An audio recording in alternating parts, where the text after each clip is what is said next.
Hello, hello, happy Friday. Welcome to our Friday Witchy live stream. We do this every week. If you are new here, we explore a question, share energy, share our lives with each other. So today we have a very interesting reading, hopefully, maybe, on what would they say to you. So let me just clear my throat. Let me clear my throat. How appropriate. What would they say to you? Excuse me. We're getting ready. We're getting warmed up. Oh, man. Okay, I actually feel much better, but I'm still in like the drainage phase of my sickness, so just bear with me here. But I feel really good and I feel like pretty much healthy and normal. And before we get into this, I do just want to say, because we are a coven and we are a community, Morgan, I've been watching your comments and my heart goes out to you. And you know, we are a group here, so if anybody has time to just like keep Morgan in your thoughts or give her a little prayer. She's you know, been in a long-term marriage and it sounds like things have been really difficult, and just in whatever loving way you can, if you can just hold her in your thoughts, or just, you know, send out some loving energy. So Okay, with that being said, let's go ahead and get into this. I kind of want to start with a prayer for some reason, but we'll compassion for a second. Like compassion, compassion, compassion. If you're new here, if you just want a little reminder, this is a prayer wheel and it's got Om Mani Padme Hum transcribed on it, and there's like little scrolls and stuff that are in here. I don't want to open this because then I have to put it back together. But it is in there. And if you notice the writing at the top that we always pin at the top, it says Om Mani Padme Hum, which is like a bodhisattva prayer of compassion. And it's like the seeds to enlightenment. And so we just kind of try to infuse that energy in all that we do here on the channel. So we'll just get that good energy going, because life is hard sometimes, life is suffering, and it's okay to have like a little compassion for ourselves and for other people. So just a really quick prayer here, like Spirit, please tend to our hearts and our mind and our spirits. Thank you for bringing all of us together in spirit, that we can lean on each other and have each other's backs. And please allow the messages that come through today, now and always to come, for the highest vibrational good of all beings. Please allow whatever truth needs to be uncovered in these readings to be uncovered in the clearest and kindest, most compassionate way of all that can possibly be, that it can possibly come forward in tenderness, in compassion. And we thank you so much for being a part of our lives. Thank you. Okay. So that was just, I don't know why I felt like the need to do that. So we have 3 piles as per usual. We do have an anchor card here in this particular reading, and an anchor card is not one of the choices. It's just this kind of common thread energy, and the agape energy it might be the last card in this entire deck, but it's definitely one of the initiation cards. And agape, of course, is just a very spiritual card, very high vibrational card of just like, love, spiritual love and compassion. And so that's a beautiful anchor card to see. And that's something to keep in mind there. So that's the anchor energy, because I know some people like to look at that. And then we'll get into the piles. We've got our 3 piles here. I know you've already been looking at them. We've got pile number 1 is Kairos. Pile number 2 is the self. And pile number 3 is the fault line.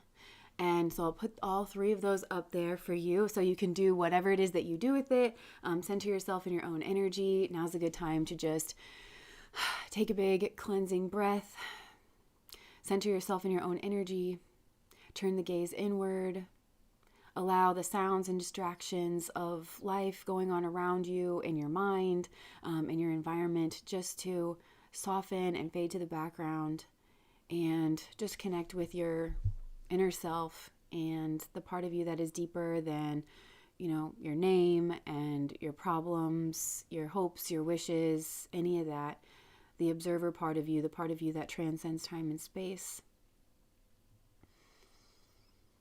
And just rest in that energy, and know that you can always come back here to this place, and that one full breath is a meditation.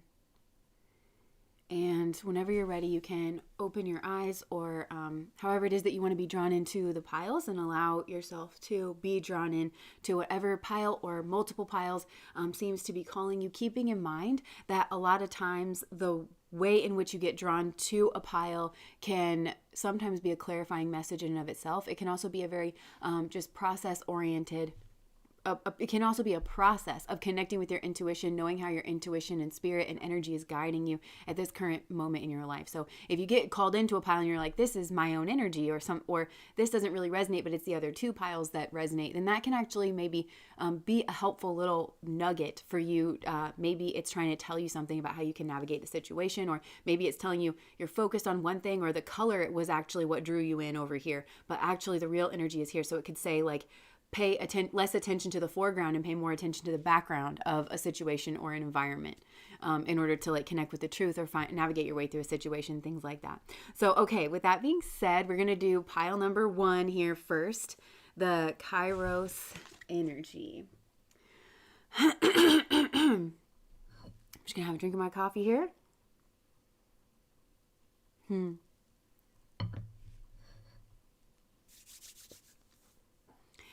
Oh my gosh, Rags Maisie. I like the polka dot flower jug so much. Thank you. I love it too. I found it at this like fall place. It was like half off, and I just had to get it, and I love it. I love it so much. So I'm glad you love it too.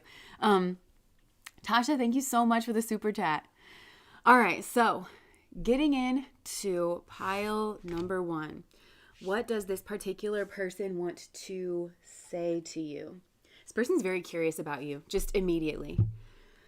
Okay, well, actually, I'm getting a lot here, and then I'll get into the cards. But this person finds you to be very calming, very peaceful. And I think there's something about your situation that is very different than their own situation. Like your energy, your life, your world, the way that you've set certain things up around you. To this person seems very peaceful and very calm and very serene. It could be that blue, these like kind of lighter blues is significant, or like they could associate that with you. But I kind of get the sense of like a sea breeze or something. It's something very calm, like you're a breath of fresh air here to this person. I feel like this person is in something more solid and more traditional. I don't know if you can see on this pile number 1 card, like around the eye there, it looks like there's some kind of like gold inlay or something. It looks very traditional and very solid, very firm, like maybe even very old. I just heard old school, old class, old money, something like that. And it feels like this person's been in this kind of almost like even a frozen state. For some, I just heard this person might feel like they're cursed in some way, but they feel trapped. And I just heard like by the trappings of their life. And it reminds me of something that I heard somebody say back in the day where they were like, ownership ends up owning you, or something like that, because they were talking about with everything that you buy, you have to insure and you have to keep it clean and you have to keep it working, and it just ends up owning you, like because of the time and the energy and attention that you've got to put into everything. So I feel like this person's actually feeling really constricted in their life, and I feel like they've looked in on you. So for some, this could be a new connection. For some, this could be maybe somebody that you have like an acquaintance level connection with, and they've just gotten to know you on a deeper level. Like maybe they just went to your house or something and you hosted a picnic for your work colleagues or something. Sorry if you, that's soul. So there's something about like the sun energy, but I want to loop back to that. So they could have just gotten a glimpse into your life or something, and you showed them an entirely different way to live. It was a revelation. Like I'm hearing that word revelation, like your revelation. And they like, maybe they saw you reveling in your life or something. But for some of you, this is like a blast from the past. I'm hearing that song Midnight Rain by Taylor Swift, where it's like, he was sunshine, I was midnight rain. He wanted it comfortable, I wanted that pain. And it's like, all of me changed like midnight rain. Like, I don't know, this person... that holiday peppermint candy, but for him it's every day. But there's something, it doesn't have to mean like that's like your life or something. Because for some of you, I think you went down a different path in life. And for others, I think maybe you're more stable than this person. But whatever it is that you got going on, this person is very enamored by it or shocked by it. They're learning a lot. And there's a lot of visual energy here where this person's like taking in all like the visual bits of information about you.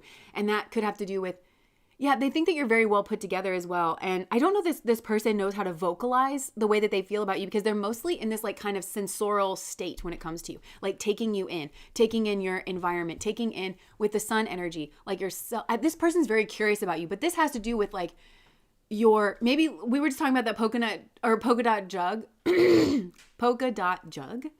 Like say that. Why is that hard to say? Polka dot jug. Yeah. So like, they could be very taken in by like your style of decor or something. Maybe some of you have been on trips or something and you have decor from like these certain places, but it's really piqued this person's interest. And it's like their soup, like in the way that they're taking you in and the things that you're interested in. And so this person is in this state of like fascination or learning, and they are curious about you, and they're curious about they want to know more. They want to see more and more and more. For some, this person could have just gone through a breakup, or they feel like you're giving the cold shoulders to them, or there's some like level of distance. I think at the very least, it's like there's distance between, they want a solid understanding of you, like the reality of you and like the glimpse that they have, but they're very taken in by that. I think they see you as a person that has like a lot of self-love, loving you, taking back control, finally being happy. So for some, especially if this is like an ex or this is somebody from your past, they see you taking back control of your life. Maybe this person does know something here about your past. Not for everybody would this person from the past be a love interest. Like this could be a family person, this could be a friend or something here. But to them, like they do kind of idealize you or romanticize you and your life. They want to know what the tea is. And I kind of think this person wants to know what the dirt is. And for some of you, this person thinks that your house is like very clean or something. And they're like, where is there a speck of dirt? Like, where is the mess here? But like, you cleaned up to have company or something. You know, it's not that like your life is just completely perfect or something. So I do think that there's just a strong interest here. And this person is contemplating. And I'm hearing that quote that says, like, something about the discernment of opposites, you know, where it's like, that's what gives life meaning is like this discernment of opposites. And I do feel like this person feels like there's something opposite about you. I just heard opposite day. It's opposite day. So for some of you, like you knew this person when you were a kid, and you're like, it's opposite day. And you played like the shadow game where you're like, say the last word twice, you know, or something like that. I don't know. But it's like, so there's opposite. So there's something about you that was opposite than they thought it would be. It's like they thought you were one way and then they somehow got a glimpse into your life. So you could have just like added this person on social media, or they just found your social media or something, or again, like you just had this person over into your house and it gave them this other view of you, something that surprised them. They didn't expect something to be like that, you know, but it also could be opposite to their life or their views or there's something about you that is very opposite, and it's causing this person to contemplate. And I just keep hearing that you're a revelation. And I think this is a very spiritual connection. I just looked down and saw the guidance card. This is a revelation. You're meant to be a revelation to this person. You're meant to reveal certain truths. And for some, you're meant to like somehow unearth what is missing or what this person doesn't understand, like about their own life or something like that, and usher in a time of faith, healing, intuition, and dreams. Maybe you're connecting this person with their own softness or their own, there's a lot of I energy here too, like a lot of yeah. And so I also think this person wants to send you a message. It's now, for some of you, I think you are in communication with this person, but it doesn't feel close. There's a distance here, because it feels like you're a part of this person's broader network. Because I'm seeing the star card, and for some it's internet. So again, this person, you could know this person from work, but then they just added you on their social media or something. But there is some, I feel like this person's, they're part of your broader network. And for some of you, I feel like that's kind of sad. And I'm hearing that Selena Gomez song where it's like, you know, where I can't remember which song it is, but where it's like, it's weird how we can go from being so close and seeing each other every day to being strangers and not knowing anybody at all. There's another song, it was on Ted Lasso, and it was like, it's weird how strangers go to become lovers back to strangers again, you know? So like you could have known this person, like you could have been close with this person in the past. But again, it feels to me like you're a part of their broader network here in some way, and it's causing them some kind of revelation. It's causing them to reflect on their life and their choices. And this is some kind of like an initiation into some kind of like higher love. And I just heard, bring me a higher love. Oh, and whatever. I do think this person actually has, love for you. And this agape, sometimes I just read it as agape, like your mouth was agape. Like this person's like, you know, and I think that ultimately this is ushering them into some kind of higher spiritual love. I don't think that you're trying to do that. I just think that that's the effect that you have on this person. Like I don't think that it's your goal. I think that you're just living your life and you're just expressing yourself. I don't really think that you even know that you have this kind of effect on this person or people in general. Because I think other people, like some of you have recently had a gathering, okay? And like it was a barbecue or it was a picnic or something, or, you know, and you played lawn games, and you have this effect on maybe multiple people that were there at the party. It opened something. Open sesame. And I do think that they have this glamorized version of you, where they think that you're doing better than them, or that you are more sure of yourself than them or something, because they want to kind of like find the tea. They want to find the tea on you. Let me just see why they want to find the tea, or what they think the tea is, or something here. Like, I don't know that this person would talk about that though. I really don't think this person would actually say much, to be honest. Like, I think this person's more in this contemplation. There's an internal process that's going on that they don't exactly know how to vocalize. And it's like they don't even know what they're feeling or why they're feeling it. Because it's a part of a higher process. Somehow this is like a part of a higher process. Some of you have Taurus in your chart, I just heard. This is very Taurus. I keep hearing that Midnight Rain song. There's something about your skin. This person likes your skin. I just heard cocoa butter. Maybe you smell like cocoa butter or shea butter or something. Yeah, let's just see here.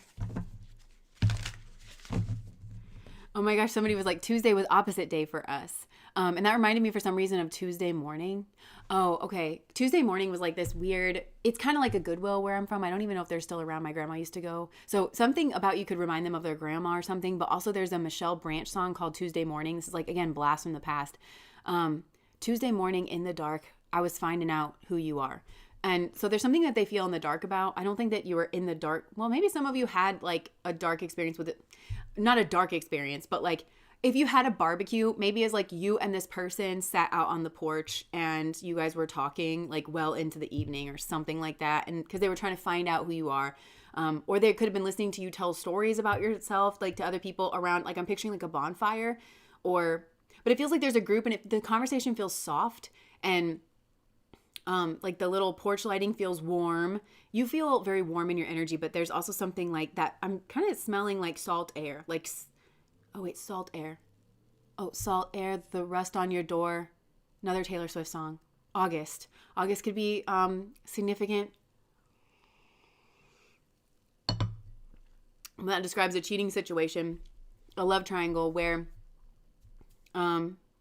there was, I can't remember all their names, but it's like there's a guy and he actually liked this one girl, but then he ended up spending the summer with another girl because he thought the girl he liked was cheating with someone else because he saw them dancing in the gym, and then he actually ended up ruining things because his mind ran away with him. So for some, especially if there's a blast from the past, then could have been something here like that. So I don't think this person's getting any information on the T. Also, T could be significant, like the letter T. There could be somebody here, something like a restaurant or a place. Some T could be significant. Oh, it's a funeral or celebration of life. Interesting. Hooked, impersonator, wants to be like you, acts like you, dresses like they want to be like you is what I'm getting. They're hooked on your energy, something about it. They want to be like you. I want to be like you. Ooh, ooh. I want to walk like you, talk like you do. Oh, spiritual hater, love on the brain. I think this person could have evolved into a spiritual hater. Maybe this person hated spirituality. I think this person could have had one view. Maybe you talked about your spirituality, or they can spiritual people. Okay, you guys know this. We have a way about us, and that way tends to be kind of, well, I don't know. There's a different group too, but I feel like the kind of spiritual that we all kind of vibe on, it's like it makes your life better. It makes you kind of strive to be the best version of yourself. So you're trying in your life. There's something where it's like, yeah, you try with your house. Like maybe it is clean, or maybe it's like because you're trying, you know. And I feel like this person could have thought one way about spirituality or spiritual people. Maybe they thought that they were like loony or, but you are interesting to them. And they're like, wait, I didn't know spiritual people were like this. Or I didn't know your spirituality was like this. Or they could have had a lot of misconceptions about certain belief systems or something, about people that believe in reincarnation or people who practice Islam or Judaism or like something here like that. I feel like you'd be more spiritual than like religious,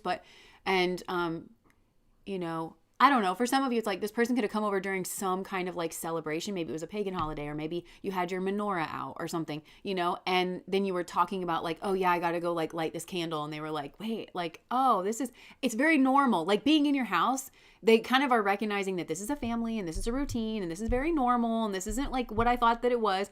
Because I just heard bigoted, like they could have been around bigots and they didn't recognize that as the attitude because they just were accepting it as fact. But again, there's something that you're like opening their mind to. Like these are real people that are actually very reasonable, and it behooves you to learn like about them, and to have like some kind of communication about them before you make some kind of snap judgment. I feel like that's part of that spiritual perspective. And also like, I just heard free your mind and the rest will follow. So it's like, like you're colorblind, don't be so shallow. For some, this person might literally be colorblind.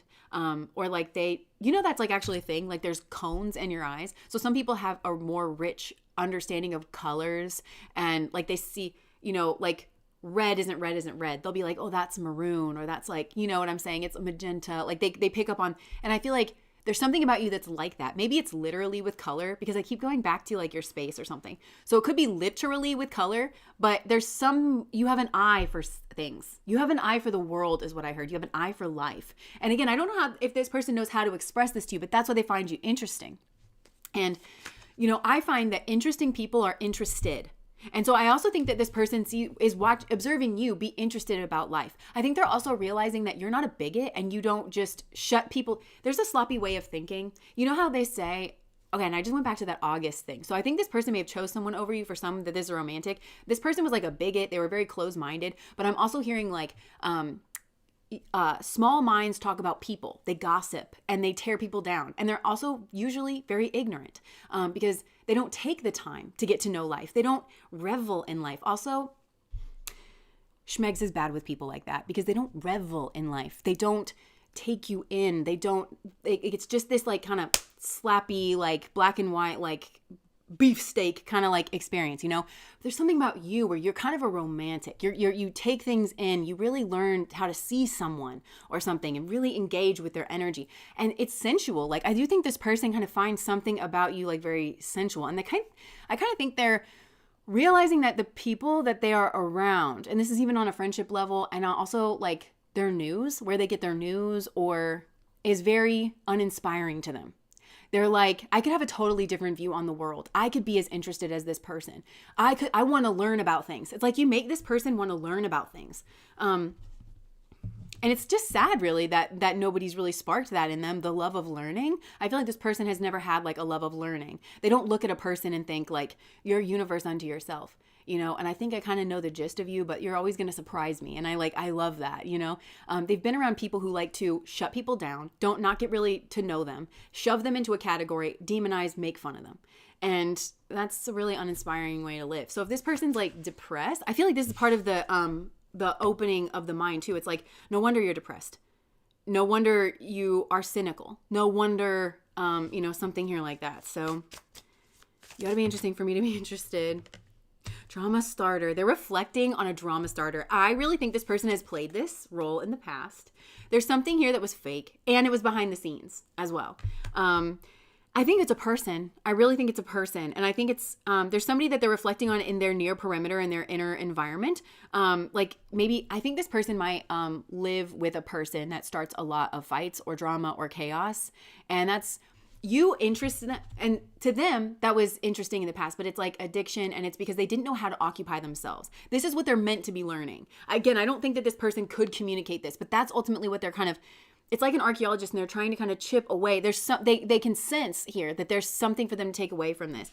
And yeah, they thought that this was some kind of romantic play, like whatever was going on between them and their partner, but they're realizing in you that you have a way of stirring their interest, making sure that they're like, you never bore them, and but you're also kind, and you're beautiful. You have a beautiful way of seeing the world. It opens. It's kind of like, you ever spread like Vicks on your chest, and it just opens everything up, and it's such a relief. That's like the effect that you have on this person, because they just feel like the world, like they're seeing the world, like again, like for the first time, or through child's eyes or something like that, and they're realizing that the people that they're around, the cheapest way to create friendship and intimacy is by creating an other that you demonize.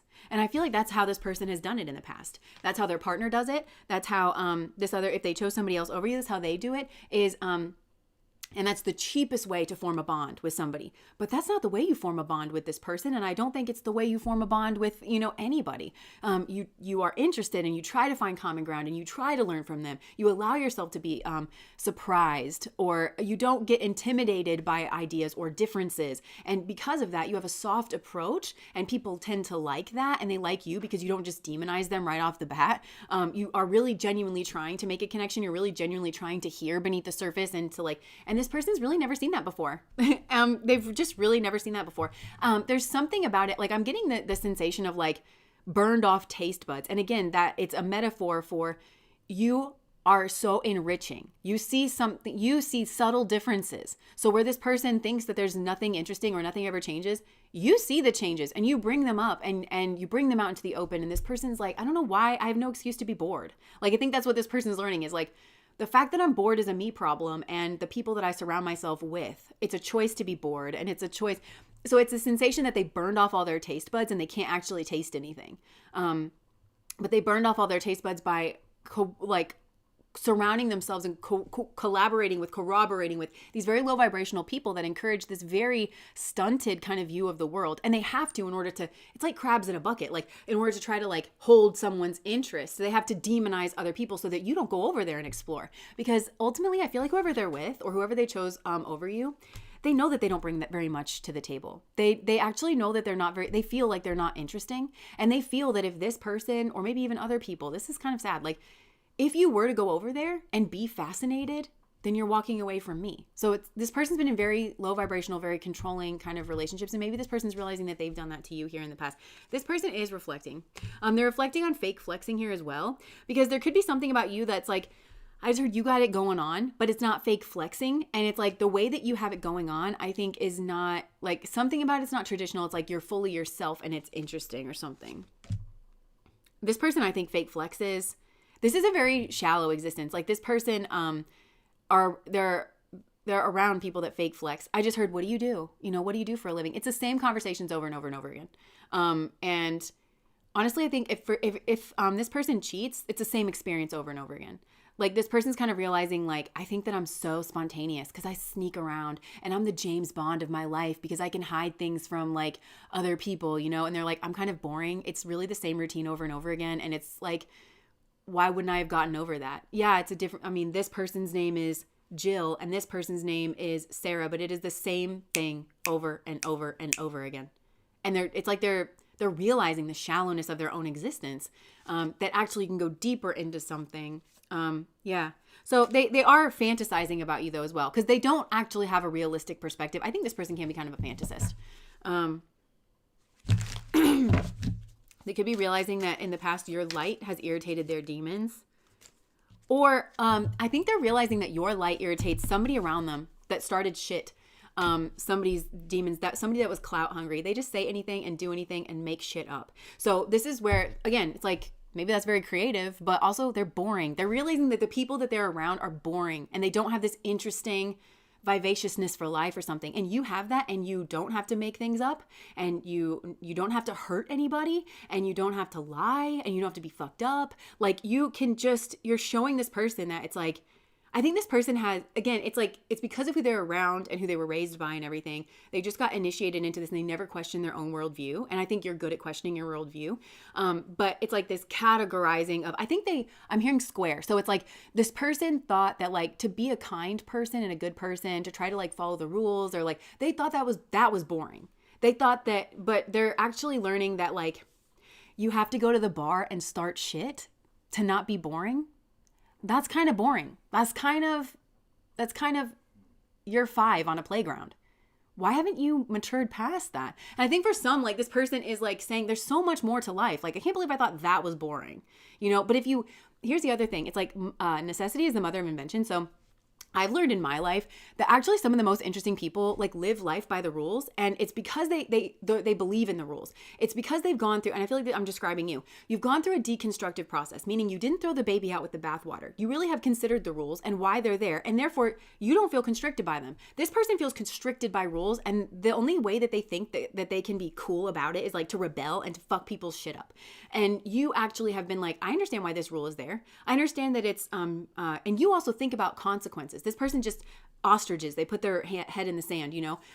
But you think through it and you're like, I believe in this value for this reason. And I'm hearing that Abraham Lincoln quote that says, when a man is right, then I must walk with him. And when he goes wrong, I must separate from him. Meaning I don't believe in loyalty of like, I'm loyal to you and I just stick by your side whenever you're right or whenever you're wrong or whenever you're indifferent, because apparently we can't have real conversations with each other. Again, adding to layers of boredom. Like this person just is kind of realizing the way that their worldview has like added to layers of boredom. So you're not afraid to disagree with people or to kind of like go your own way. But this has to do with like this categorization. So because you understand why, like learn what the rules are so that you can break them properly. So if you decide that this is the person that I want to be and I want to live my life within these bounds, all of a sudden it actually with you, and this is an awakening experience for this person. It turns on your creative mind where you're like, well, I still want to have fun and I still want to have adventure. So what does that look like for me? you know? And like for me, I know that it looked like up and traveling across the country to go live at a spiritual retreat center and to learn about God and to be with people that are from different places and have different worldviews. And, you know, that was one thing that I did where it's like, yeah, there's a sense of adventure, but I'm not shitting all over people in order to do it because I find that beneath me. I also find it lazy and sloppy, and it creates cognitive dissonance. And I feel like this person has created some kind of cognitive dissonance in their mind where, it's like I think this person has a clandestine existence in some way, and it could be affairs, or it could just be like dissociating and like zoning out about like what their life could be. But I think you understand. The other thing is you accept suffering. You accept that life is supposed to be boring for a lot of it. Life is supposed to be suffering. You don't expect to get around that in any way. And it's just, it opens life up for you to really have a fulfilling life in a lot of ways. As fulfilling as a life can be, you have that possibility in your life. This person is kind of realizing that, but they can't put words to this because this is all like pre-words. This is initiation, and it's initiation through the eyes. And it's initiation through being kept back because this person doesn't have the same worldview as you, and they want to jump into it, but they're not there yet. So it's like, if this person adds to the conversation, they might say something that it's like, you're kind of like, well, that's okay. You know, and it's because they are still very much steeped in some kind of like undesirable worldview that causes them to be, I think this person may think that they are a rebel, or they may think that they're a contrarian or something, but I think they actually see a genuine rebel and a contrarian in you.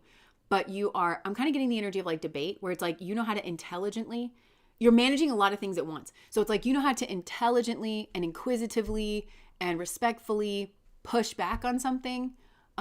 You're never in disagreement with something. Like even when you are pushing back and rebelling, this person is kind of in a state of hypocrisy, and they hang out with hypocrites is what I'm getting.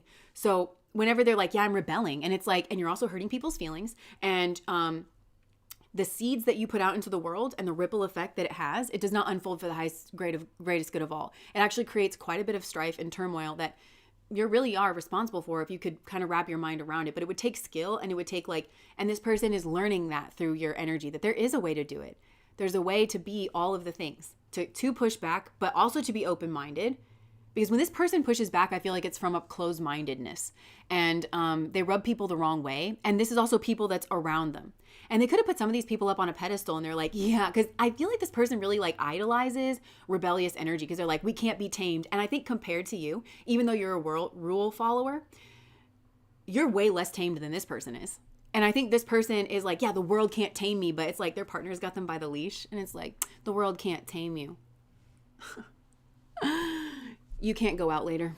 You know, it's very much like that. Like this person doesn't recognize like the way that they've built something up, like to where they are actually like more contained. It's just, they say it under the guise of like, I'm so free and I can't be contained. But it's because it's an ignorance. They don't understand freedom. Because this is also a person who, I can't remember who said this quote, but it's really stuck with me. It might be from, I don't know, but it's like true freedom is realizing that you will always be restricted by something.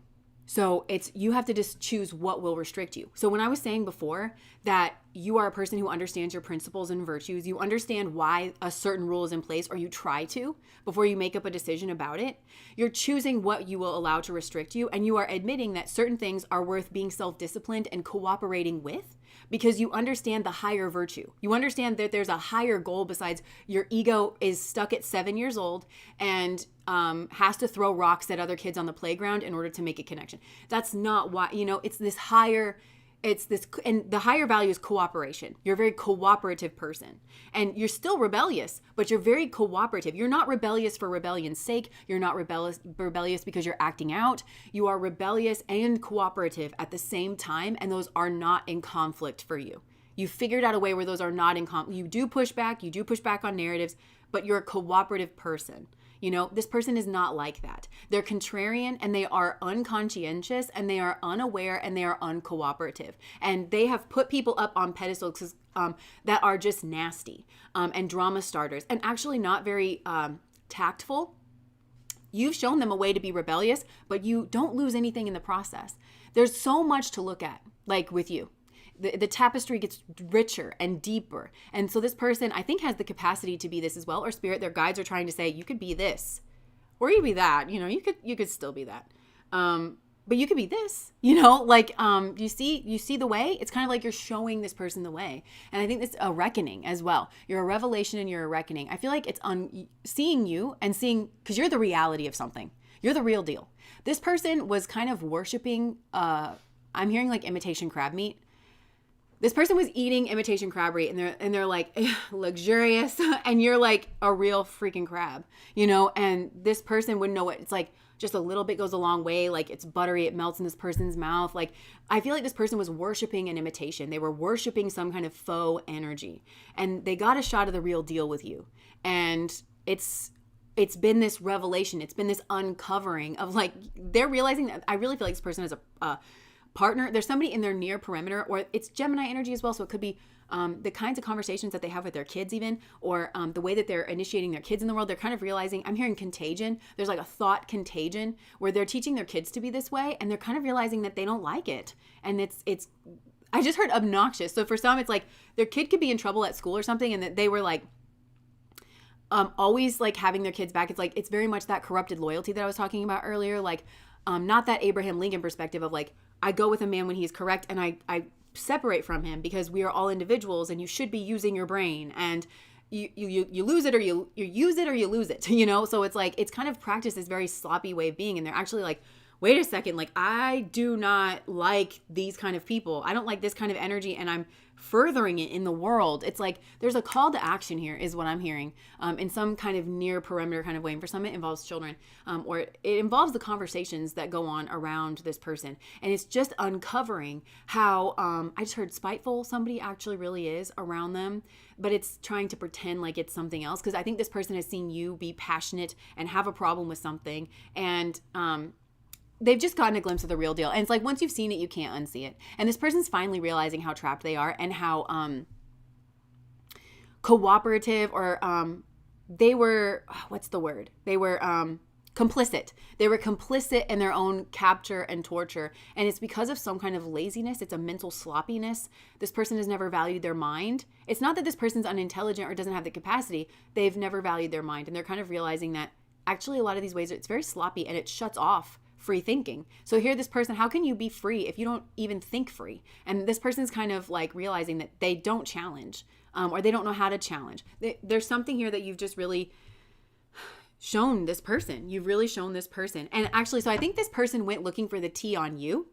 They got curious about the tea on you and they ended up finding out the tea on themselves and or their partner and some kind of like near perimeter energy around them. They ended up finding the tea on themselves. They were like, actually, this has revealed the tea. And they're haunted. Memories, flashbacks, trauma, and side effects. For some, this person also realized that they had trauma and that trauma has a way of stunting the brain instead of this agape energy of like opening it. Sorry if you guys can hear the lawnmowers. It sounds a little bit closer for whatever reason today. So this person is quietly processing coming into contact with your energy in whatever way they have, because they've gotten some kind of fresh glimpse. I just heard the Fresh Prince of Bel-Air, if that's like a thing. There's some throwback energy here to the things that I'm connecting with. But yeah, creativity.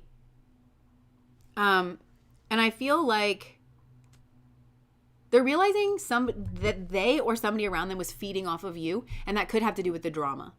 Somebody could have started some kind of shit in regards to you so that they could feed off of it, like a narcissist, you know, like, and they created another, and it's because they were trying to create supply out of your pain, and maybe they tried to steal this person's attention and time, and they wanted to create a lot of drama and pain so that they could just feed off of it. It's pain body energy. Yeah. So again, I don't know how much of this, I think this person is just, this reading is like, what would they say about you? This person's having an internal process about you more than all. It's very divinely guided. It's to get this person contemplating. It's to see that you, I also think there's something here with like cold shoulder energy where their partner or they, I think it's both, because I think these two are meant to stare in the mirror at like, look how deeply undesirable this is. Because they also could have thought like, oh my God, we're so desirable together. And it's like, you're really super undesirable, and I'm undesirable. I've made myself undesirable from tolerating this or something. This is undesirable. I feel like this person is just kind of looking around going like, ugh, you know, like, what have I done? It's a part of this drama starter energy though, where I think this person uses the cold shoulder or like silent treatment to start shit. And they could have tried to do that with you about like, okay, fine, you know, and you don't do that, or their partner does that to them, to start shit and to whatever. But when you do it, when you have taken the cold shoulder, oh, it's because you know exactly why you moved away from this person. They're kind of realizing that if this is a past connection, because not for everybody it is, but they're realizing that, oh, you saw them rolling around in the pig pen and you knew exactly what it was. You knew that was the mud pit and you knew you were too good. And not in a way that's like, I'm just too good for you. You're like, we don't do that here. Like, you know, and so this person's realizing that you use this distance energy as a healing tool. You didn't use it to slap them in the face or to start some kind of shit. You grew in your self-love. And for some of you, this is a blast from the past where this person it has like checked in on you and they're like, whoa, like it's something about you is so opposite. And they're realizing that not when everybody gives the cold shoulder are they in this energy. It's just the people that they hang out with. And they have to understand, like, I think this person has trauma and of some kind. And I don't think they realize how much it affects them and why it causes them to be around this particular kind of person. And like what bothers me about this, because this is really getting under my skin. It's one thing to be around dramatic people. We've all been around them. There's plenty of people in my life that are low vibrational or drama filled. And I love them. Like I can see like the goodness in them. It's an entirely different thing to put this kind of energy up on some kind of pedestal. And for some of you, this person did this in order to triangulate you and in order to flick you in the face. They're like, I'm going to take this shitty person and I'm going to be like, isn't this the pinnacle? Or I'm with this person and we're a couple. And you're like, just because you're a couple doesn't mean that like you're better than me.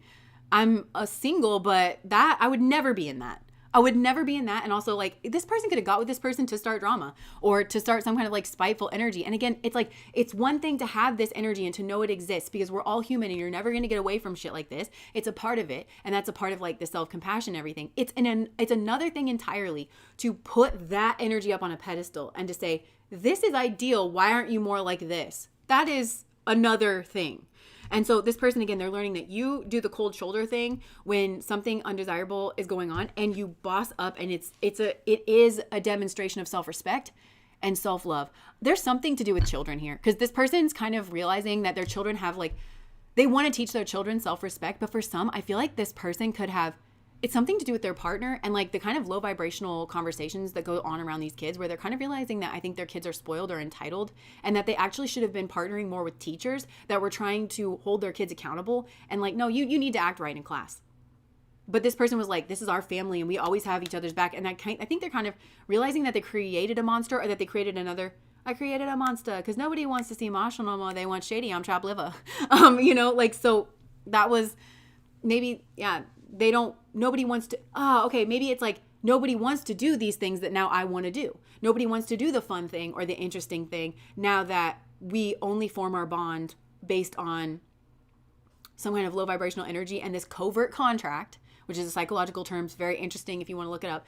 This covert contract, which where there's covert contracts, there's always insecurity, that we never check each other, we never challenge each other, we never overtly disagree with each other. It's a very tenuous bond that even in this person's family that they've built, if this person has built a family of some kind, it's not deep, it's unpleasant, it's strife-ridden. The conversations are very low vibrational, very superficial, and they're competitive. This is a competitive family that's just trying, I'm seeing them with like their family flag, like, we're better than you, we're better than you, we're better than you. And it's like, why do you think you're better than me? Well, I'm attractive. Have you seen me? So that makes me better than you.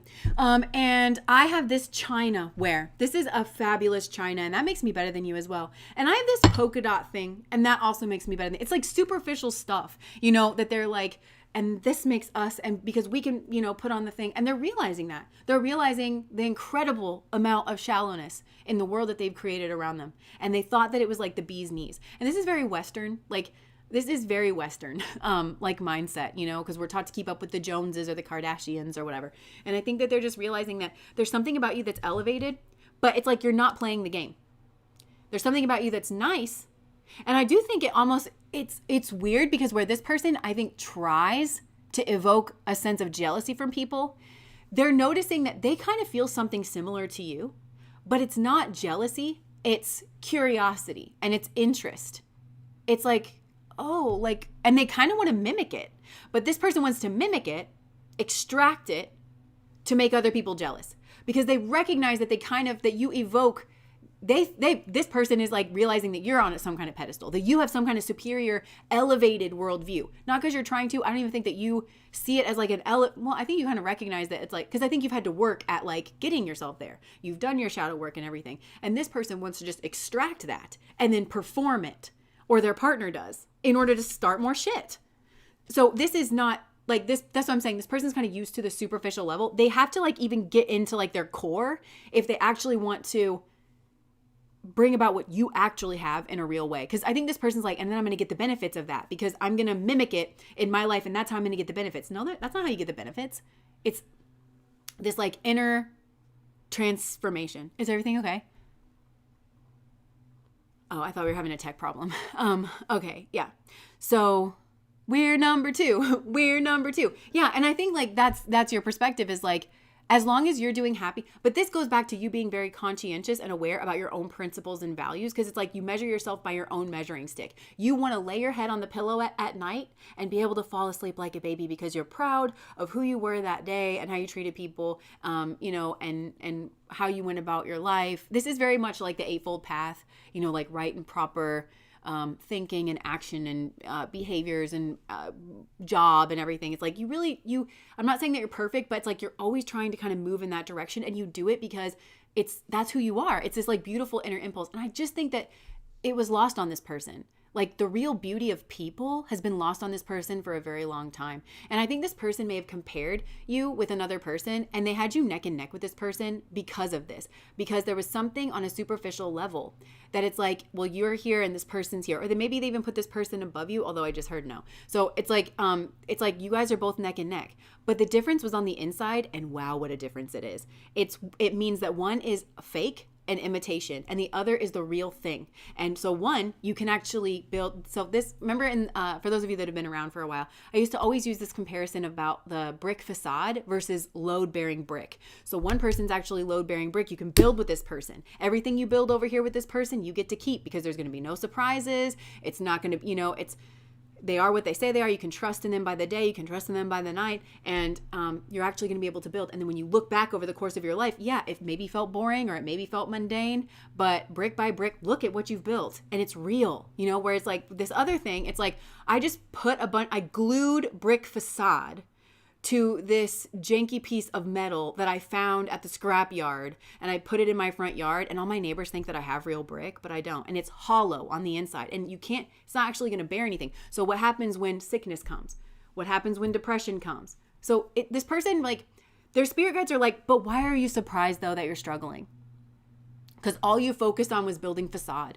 And the way that you went about building your connections was so hollow and so superficial, and it was just there to be seen the whole time. This person's like kind of realizing that. And I keep going back to that word complicit. This person's kind of realizing that they cooperated with this incredibly shallow, drama starting, low vibrational, mentally stunted energy around them. They weren't having these like expansion. So I think this person's like wondering why they don't have this sense of expansion or adventure in their life. And their guides are trying to be like, it's really not a mystery. Back it up. Like, and I think their guides want them to know that literally day one about meeting this drama starting, shit starting idiot that they're with, literally it was there to be seen day one. The difference between you and this other person was literally there to be seen day one. They have to learn how to see it so that they don't invest and they don't build and they don't cooperate and they don't put that person at the same level or even higher than people who are actually doing the damn thing. And so this person's having to learn that. I feel like it's a hard lesson, but I feel like they're learning it in a very hopeful way, because they're like, look at what life could have been. Look at what life could still be. It's supposed to like inspire this person. And it's a guidance, but it's a guidance that comes through the eyes, because again, I just keep hearing that this person's very superficial, and it's like, unless it catches their eye, I just don't know that this person really considers it. So it's like they had to visually get this person's attention in some way, and they're using you somehow. There's something visually about you or your environment that does that. So what is this person saying about you? I don't think much. I don't think I feel bad for this person, because this person can't even meet nice people and then even contemplate out loud like with their partner, because their partner is just gonna like not get it, and they're gonna not try to get it, and they're just gonna tear it down and like ruin it. So I feel like this person can't talk about you with their friends and their family, because their friends and family are incredibly judgmental, and they don't have a sense of curiosity, and the conversation is just going to go nowhere, and this person kind of knows that. I think this person's recognizing that that's also been a pattern, that they don't get to talk about anything fun or exciting. Like they can never do that because this person like has like a very static worldview that they like never update and they never change, and they're not interested in updating it, and they're not interested in changing it like ever. So it's like they have to kind of keep things to themselves, and it started this like inner initiation kind of process. But even like talking with you, because this person, they kind of have this like stank like around them because of what they've been participating in, like that's ingrained into them. And so they don't want to open up and talk to you, even though they're interested. They haven't made that gap yet. So it's mostly just internal. This is mostly just internal. And I think this person would ask questions because they're finally getting curious, which is not like the people that are around them. So they want to ask you a bunch of questions, which is new in and of itself, that where this person hasn't just decided. I think this person decides good, bad. I want this, I don't want this, upon the moment of meeting somebody or being in a new environment, instead of like actually really taking something in. And there's something about you that subverted this, where they're kind of like, wait a second, I'm missing certain things here. You know, like I actually need to take this in. And really this person needs to be doing this on a regular basis in their life. If this person's been wrong about a lot. This person's been wrong about a lot of people. I think they've offended a lot of people. I think that they have degraded a lot of things. This person has come up on the wrong side of history is what I'm hearing, like multiple times, the history of their own life, in terms of, but this is like a very personal history. So this person has harmed very good people. This person has degraded very good people. This person has, if this person's like in a leadership position, they've chosen to promote the wrong people. It's created the wrong environments and the wrong cultures. This person is really colluded with some negative energies here. And they haven't even been able to consider that they've been wrong so much, like where people are concerned. And it's because I think they see everything through the lens of ease, like, and the self. They don't want to rock the boat, where they can't challenge their own worldview is what this comes down to. They haven't considered that they're wrong. And I think you have that built in where you're like, I could be wrong. That's why I'm curious. That's why I want to get to know you. That's why I don't want to just assume that I know things that I don't know. Yeah, I heard my dad talk about Islam, but there's somebody, there's an imam right in front of me. Like, can I not be cordial? Has my own background taught me so little that I don't know how to have a conversation with someone who's different than me? Because that's a trash ass background. If that's what's going on, you don't function in the world. So this person's learning things like that. So yeah, that was a long pile, but honestly, like this is all about contemplation.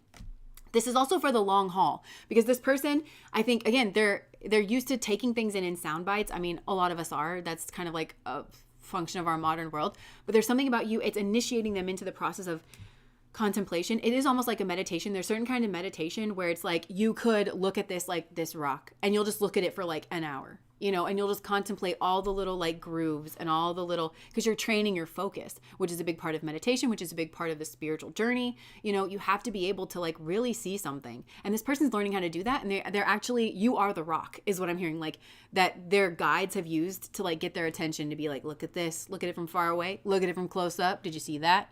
Did you see that?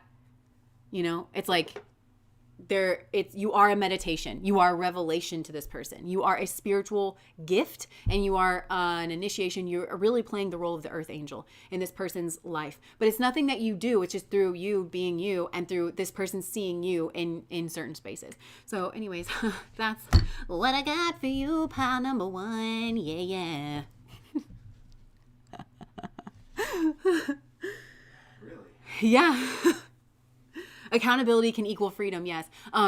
There's this one book that I read it. I skimmed it because I had to write a paper. And when I was in college, I had to do this research paper on, I chose to do it on Eric Fromm because I was really interested. I've always, ever since I left Missouri, I realized how much adventure and freedom were actually values of mine.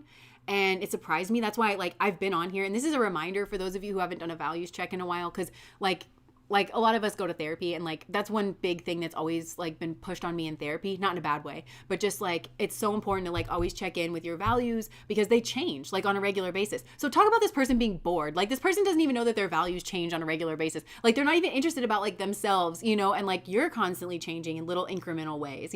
There's no reason and there's no excuse to be bored. And I think this person, I don't know, for some reasons, like they associate not being bored with like problems, either causing problems for other people, but then it's paired with this like ostriching.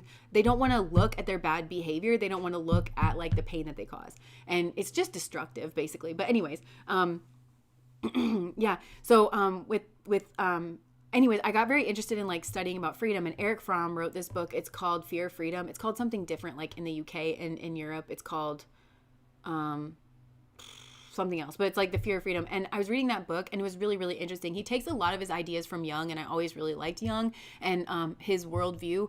And I feel like a lot of you probably will vibe with that too, because it is very spiritual, and it does talk about energy and like things like that. But basically, one of Fromm's like central points is that we're actually afraid of freedom. So I think this person doesn't understand freedom. Remember when I said that? He doesn't understand, or she doesn't understand freedom or liberation, because they think that it's just like not having any restrictions put on you. That is literally impossible. And it's very infantile way of thinking about that concept. And it doesn't factor in anything that this person has ever experienced in their life. And I think that there's a disconnect too with like, this person just kind of goes through life, but they don't apply their knowledge. Like you're a person that like you go through life and you integrate the things that your experiences, the things you have had certain hypothesis. I'm seeing from Chasing Liberty, Freedom. I'm getting so much more information. Sorry. Where she always has these theories, and he's like, oh, another theory hit me. Like, and she's like, I have this theory. And he was like, oh, that's a short one. Or like, she just lives her life in theories. But I love that concept, because a theory is, it's not actually fact, but it is something that you have a lot of evidence for. It's like, well, all the evidence that I have seems to point in this direction. So it's basically this never-ending hypothesis. And you stay in this state of curiosity where you're like, I mean, this is my working model, basically. This is my operating theory.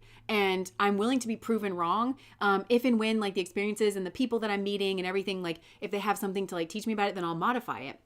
And that's what you do.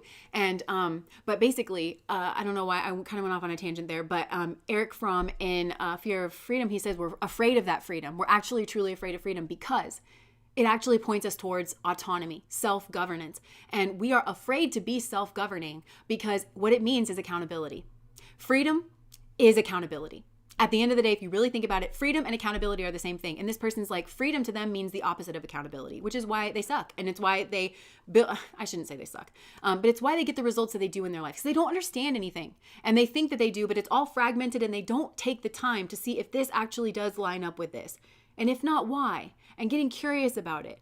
This would keep this person from boredom and from destructive behavior, because this person has a mind on them is what I'm getting, which is why they connect with you. It's just, it's not been trained, or it's not been tapped into, or it's not been developed. It's been around these very sloppy drama starting circles of people, very toxic crowd around this person. And it's because it makes them feel safe, because they look around and they are like, but you suck worse than me. And it's like, don't judge me, because I know you have this problem. And I know that you've been cheating on your wife since 2008. And I know that you've been like, da-da-da-da. So don't come at me. You know, it's all of it is a way to shirk accountability. And shirking accountability in your life is not the same thing as pursuing freedom. That's like really what I'm trying to make. And that actually this person thinks that they want freedom so bad, but they're afraid of freedom, because freedom means, yeah, you can make whatever choice that you want, but you're going to have the consequences of your actions. This person's scared of their shadow is what I'm hearing. They're scared of the consequences of their actions, which is deeply ironic. I feel like this person could have really hurt you now that I'm getting into like this person's actual worldview, which I don't even think that they know. Because this person thinks that freedom is shirking of all responsibility. And they ostrich. That's just it. It's like they behave in these ways that are unchecked, like, and untested. They cause all this destruction, and they just don't look at the pain that it's caused, because they feel like it's their right to pursue freedom. And they're like, don't tread on me, you know? And it's like, it's the Eleanor Roosevelt quote, like, you know, there's two sides of the coin, rights and responsibilities. And that equates to freedom and liberty. And the last thing that I'll say about liberty, my husband tells me that liberty is an interesting word because it means different things in different cultures. So like in America, because we have like our whole origin stories, like throwing off like tyranny and taxation and stuff. So it's like freedom from oppression from a government. Whereas in France, it actually ties in with the government. They think that freedom is having a government that that takes care of things to such a degree to where you can live your life. And so like they believe that it means like you set up the system that we all agree to and abide by, to where you don't have to think about it. or that's how it should be, kind of a thing. There's also a Russian word for that as well that means something entirely different. So we all relate to liberty very different. And you'll notice in these cultures, it has to do with their history, because France has a long history of rebellion and kind of throwing over their government, and because it's not working for them. And it's like, so you need to be working for us. Like that's their whole like outlook kind of a thing. Yeah. So liberty is actually a very fascinating concept. And I think that you actually have a genuine value of liberty as well. I just heard from Talladega Nights. Yeah, it's like, he's like, you put a crack in my arm like the crack in the Liberty Bell. But that's when he's like got him laid down on the table. And he's like, say, I love crepes. Speaking of America and France, like maybe this is like, that's another American French thing. Say, I will let you go. You say, I love crepes. And he's like, no. So that's this person's idea of liberty. It's like, no, I'll never do it. And then even like in that conversation, he was like, I don't even know what a crepe is. And he was like, I'm pretty sure they're like, it's like a pancake. He's like, yeah, it's like a really thin pancake. And he's like, oh man, I love those.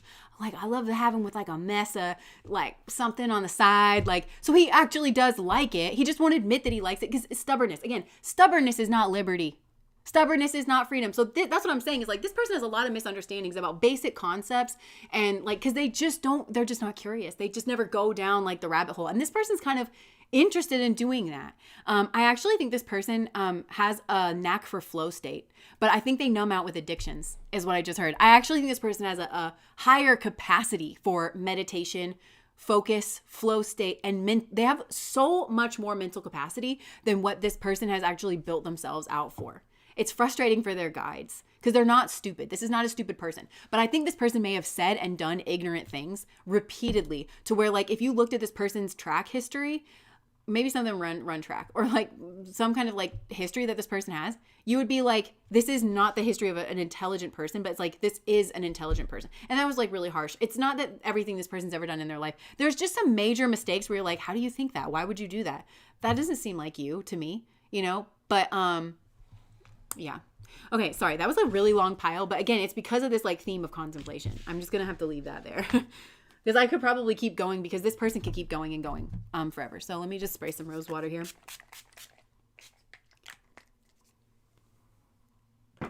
That's a sad life if you don't like the family that you've built. But what they like is a sense of other people's jealousy and a sense of competition and a sense of we're doing better than you. And it's like, we're number one. That's what they like. They don't like each other. They don't like the conversation. They don't really have much in common. They're not, if they did their values, I think that one is very drawn over here. And I think that's also adding to the layers of complexity of their life where it's like, there's this covert contract that we don't look into these things. We don't have these conversations because we actually don't want the same things. And I would hate to uncover that because then we would have to like do something about it. We would have to rectify the situation. And it's not this couple here, that's not their highest value to actually be cooperative with each other. It's their highest value to compete with other people, even if it's fake. This is like the brick facade family. That's what it is. I know a lot of us grew up in those kind of families. And this is a person whose trauma led them to replicating that in a unconscious way. Whereas like, a lot of us that grew up in that were like, literally, this is so unsatisfying. I'm suffocating. I can't wait to get out of here. And I know something's wrong, but I don't know what it is. But then you learned about it. And some of you did actually learn about like family systems, family dynamics. And you were like, never will I replicate this. And this person just ran kind of face. I think they thought that they were rebelling. That's going to be a major theme with this person because they don't understand it and they don't try to understand it. And I think it's because this person's way of coping was just to numb out or just to go along to get along because that's all their family cared about either, was just putting forth this like image. And so I just heard children should be seen and not heard. So they were just taught. This person's kind of learning that all the little idiosyncrasies in their family, the way that they were taught life should be basically just shut off their brain. Their family was like, children should be seen and not heard. And it's like, so don't ask any questions. Don't get curious. Don't put that in your mouth. Don't put that, don't move that around. Don't experience life. Like just shut up and look like you follow my directions. So it's like this person was never pushed into their mind. They were never like, what do you think about this? Well, what do you think about that? You know what I'm saying? It's like they never did that. And I think you grew up very similarly, but I think I just heard, you can't hold me down. Like there's something about you that's just in some kind of way where it's like, you just naturally, I think it enriched your inner world in a way. Like whatever way you grew up, like you were safe in your brain. You were safe inside of yourself. And it was a real gift that you were safe there, because that's the beautiful seed that is you that's like now grown out into the world. Anyways, we gotta put pile number 1 down, you guys. We gotta put it down. We gotta put it down. Yeah. He's a rascal though. Yeah. I'm just naturally democratic. Yeah. I also think that, like, sorry, we keep getting sucked back in. I'll just say this last thing. Alex tells me that I do this too. He's like, you struggle to wrap things up. But the naturally democratic thing, to be naturally democratic means you have to be willing to lose. It means you have to be willing to be wrong. It means, like, I think that we should go this way, but the group thinks that we should go that way. And you live your life like that, and that actually tends to make your life more interesting as well. I'm not saying that you shouldn't push back on things that you think are, like, actually harmful, but really, we live in a world that really likes for us to forget how few and far between those things actually are. Don't murder and steal and stuff. Like, other than that, it's like people like to be right, so they try to funnel everything into these just like never under any circumstances categories, and there's actually very few things like that, you know. It just encourages sloppy thinking. Like, that's just what it is. Don't think too deeply about this, just agree with me, and I just need to make you like the devil, you know. I did this too sometimes, but like anyway, yeah. But having that democratic spirit means, like, I'm willing to do what you want to do for the night, you know? I'm willing to be wrong, even though I think I'm right. Again, that's that cooperative value, though. Democracy is a cooperative value. And I live in America, and I'm just going to say this. I'm going to be a little sassy. People think that they have the democratic spirit, and you'll see that, like, rah, rah, rah, rah. It's like face painted, and it's like democracy, and it's like, please, I don't think that word means what you think it means. Okay, because you got to be willing to be wrong, and you got to be willing to accommodate other people. And yes, there are certain things that we should not be accommodating, but once again, those things are few and far between. And I just think you sort of like getting your blood pressure riled up, and I think that's really something you should look at. And that's on both sides of the aisle, you know. But it's just like democracy is essentially a cooperative experience. It's a dance. Liberty is a lady. Treat her right. I've always been taught that. Liberty is a lady. You got to treat her right. And we're back to it's a soft touch with democracy. You know, it's a. Anyways, we're moving on. Pile number 2. Gosh, you guys are so long-winded. I mean, you really have to stay on a topic forever, and like you just go and go and go. I'm kidding. Yeah, it's their fault. You can't move on to the next. It is. I'm glad somebody finally said it. You guys just bring this out of me. I'm not like this otherwise. Better yet, probably my fault, right? Yes, it's Alex's fault. We finally discovered it. Our scapegoat. It's like a mascot, but we have a scapegoat, and it's Alex. Wouldn't that be hilarious? Like, to have a mascot that is like called the scapegoat, and it's like a goat, but with your face on it. As an inside joke, Alex is not the scapegoat. Alex is the catalyst for everything good and beautiful in my life. It's ironic, you know? Yeah. You have like a little kind of cartoon goat. You would be cute as a cartoon goat.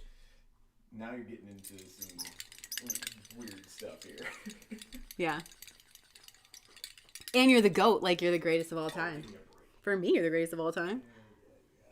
Yeah. Okay.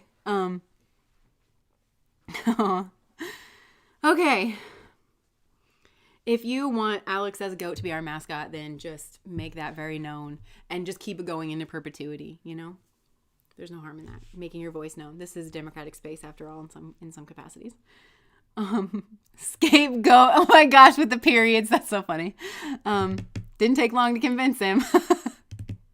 I vote for a goat with an Alex head on a mug. I would use that every day. Alex goat t-shirts. Alex has this beautiful beard. Like, this man is gorgeous, but he has this beautiful beard. I used to have this shirt with one of our friends on it. I really have no idea why somebody made this shirt, but we have one of our friends. He was like a chef, and he had this big beard, and it was just his face on it. And they made stickers. They put it up like everywhere, but Alex as a goat would be another like iconic shirt like that, I feel. Anyways, I'm on Canva right now. Janae, let me try to get a picture for you. Okay. I'm joking. Okay, moving on to pile number 2. Gosh, you guys are so distracting. The self. The self. What are we doing? What do you autograph the mugs? Alex, can you autograph it in a Sharpie that won't come off when you wash it? There's a way that we could probably do something. Would it make you uncomfortable to know that people have mugs with you on it? Or would it make you feel good? Would it make you feel loved? I don't know. If it was a limited release, Well, yeah, we're not going to get it in like Target. I'm joking. Okay. Oh, yes. Okay. Just write it on one and use that. Oh, I see. Like scan it in. Okay. I see. Okay. Yeah. Technology is great. Okay. So pile number 2. I think I already did that. And if you're just joining us, I'm going to put the cards up there for a second. This is all 3 of the piles. We just did the Kairos pile number 1, and we're moving on to the self, which is pile number 2. So, okay. Pile number 2. Okay, I just saw, I wish I had treated you better, and I bury myself in work to forget you. So this is another one where there's a lot of internal energy here as well. There's something that really got in this person's craw is what I'm getting, but it's like, okay, so it's good that we're doing this reading about like what somebody would say to you if they could, because we've got 2 piles here where somebody's not inclined to say something, but for different reasons. So with the first pile, it was because they're having this inner experience that they don't fully understand, and it's an experience of curiosity. So it's like they want to ask you questions mostly because they don't know what they don't know about you. With this one, there's something that's gotten stuck here, and it's like between their heart chakra and their throat chakra. And I think for some of you, it's like this person doesn't know how to communicate their heart, but I'm noticing like the pearl in this card, and I just learned that a pearl actually comes from some kind of weird bacteria that gets into like a shell. Sorry to bring bacteria into this, but like this weird bacteria, actually, it's like some kind of infection that this person's trying to get out. So again, something got stuck in this person's craw. I just heard they could have been listening to negative things. They could have been actually too open to people, to the wrong people. Okay, I just heard, I wish I would have kept my big mouth shut. So, or like, yeah, because it's like this person's mouth was just like flapping away, or there was somebody's mouth that was just flapping away, and this person didn't have any discernment. They had like no filters. So they wish that they had treated you better. This is something they wish that they could say to you, but they don't know how to say it to you. For some of you, you work with this person, and this person might just be awkward around you at work, and they're just like, all of a sudden, they're just so focused on what they're doing, and it's just like work, work, work, busy little bee. And maybe you guys used to even talk or something. I feel like this person has been engaged in some kind of gossip or something behind the scenes because you were different. They didn't have a realistic picture of you. See how that's like this silhouette? It's like blotted out. And, but this person, you were always different to this person. Like you stood out. You were very different. And they didn't have like, something got mixed in with like the reality of you. Something got mixed in. And so this person actually feels guilty. So like even when this person's around you, which tells me this person is somebody that like knows better, but they got around a really toxic somebody here has a big mouth and they just flap it in the wind. I'm just kind of seeing like I just heard like a fart sound, and I saw cheeks like kind of blowing in the wind, but it was like somebody's mouth, like they just talk out their ass, like, you know, about, and it's just this, it's like, shut up, like, you know, like with this person. So they actually feel really guilty because they've heard a lot of negative things, and it has corrupted a very beautiful energy, which is your energy, and a very interesting energy. It's like, it's kind of similar to pile number 1, where it's like homogenous. Like, why do we all have to be homogenous? You know, we can't learn something about people. Like if somebody's different, and I just think somebody was really threatened by you, to be honest. They want to tell you how they feel, but they wish that they treated you better. So this person's created an obstacle, and it has something to do with like something that needed to get said but then wasn't said, or was stunted because this person got confused because they hung around some kind of toxic mouth, and they want to tell you how they feel, and they can't stop thinking about you. I think this person's trying to figure out how to come forward. Yeah, this person, it was my fault, but I blamed you. This person is at fault for something that happened here, but instead they chose to blame you, and it was so easy to do because somebody around them was already blaming you for stuff that's not even true. So this person was a liar. So they surrounded themselves with a liar, a gossiping liar. I started gossiping, lying, B word. So why, I wonder? I lost myself for a little while. I just asked why I lost myself for a little while. So this person lost themselves, and then they lost you. And I feel like there is something here about like not having a steady sense of self for a period of time.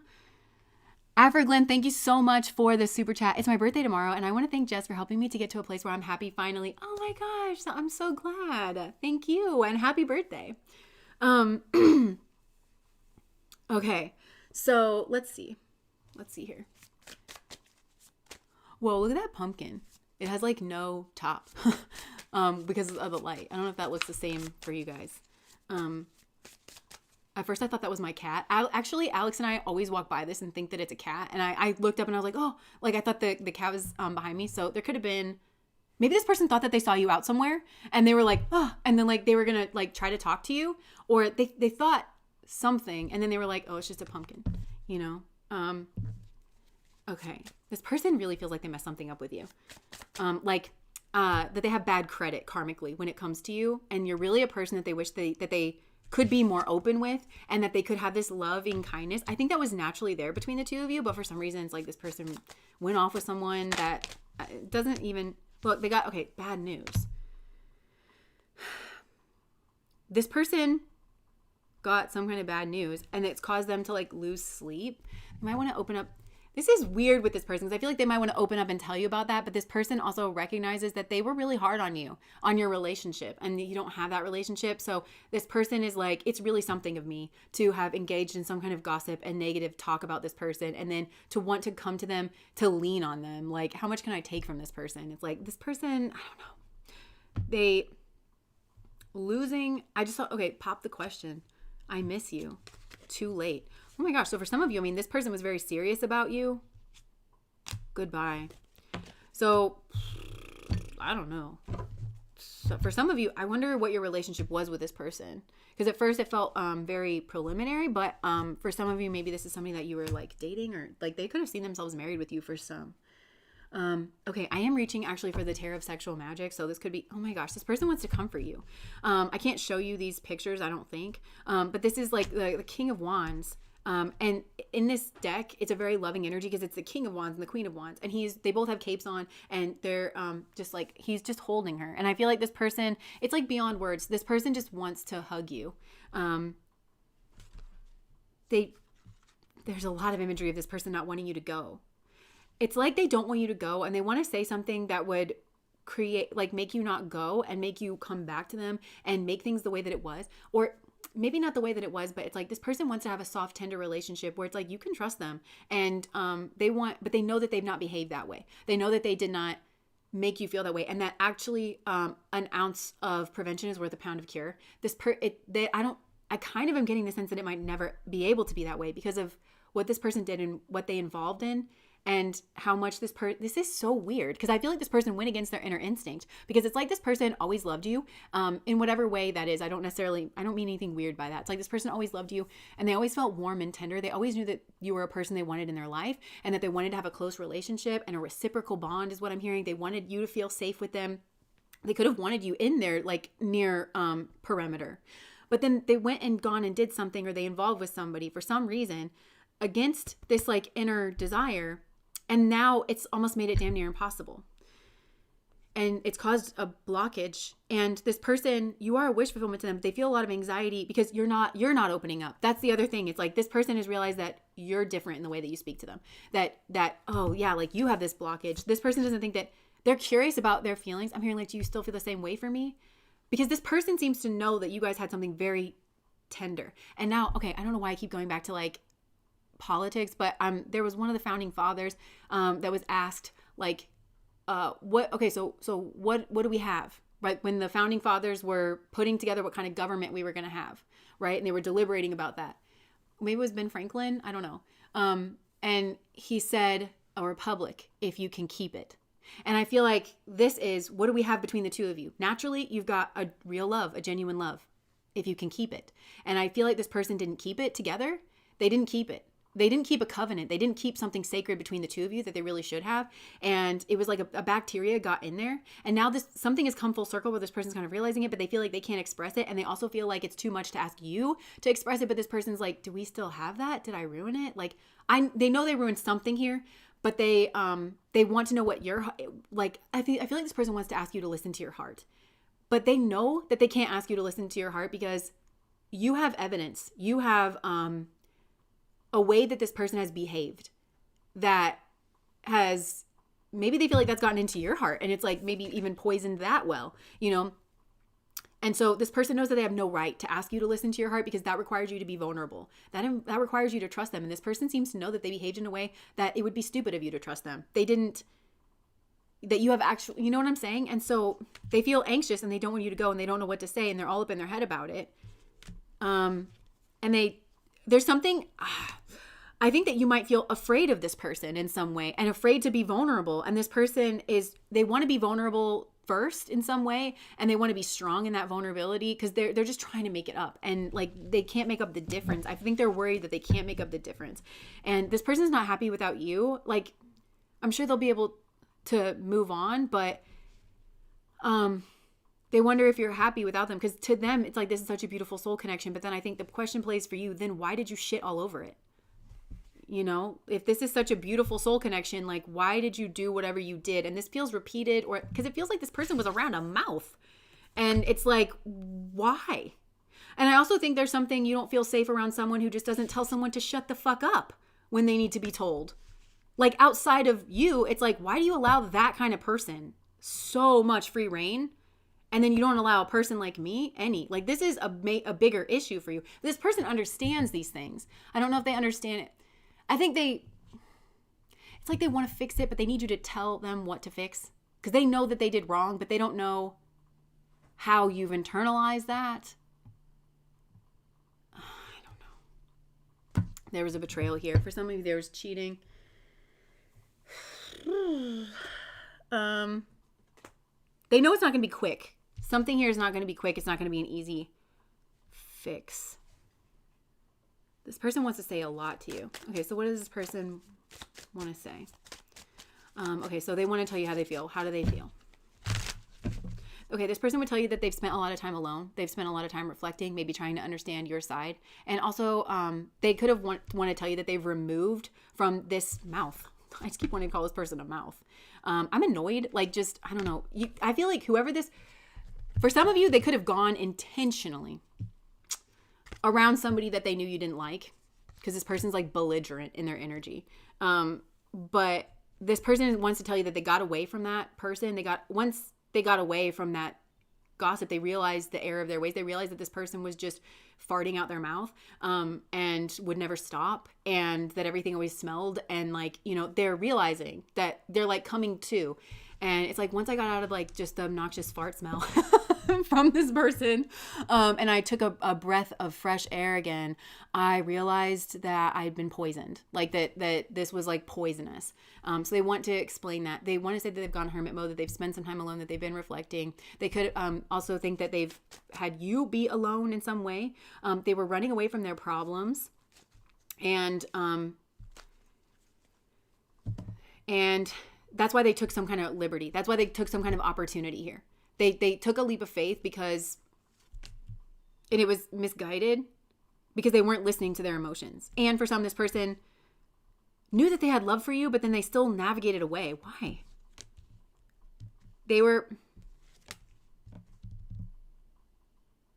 It's this weird, potent cocktail of strategy and grief, and they thought that they were trying to hold off some kind of problem or argument, but they just ended up making things way worse.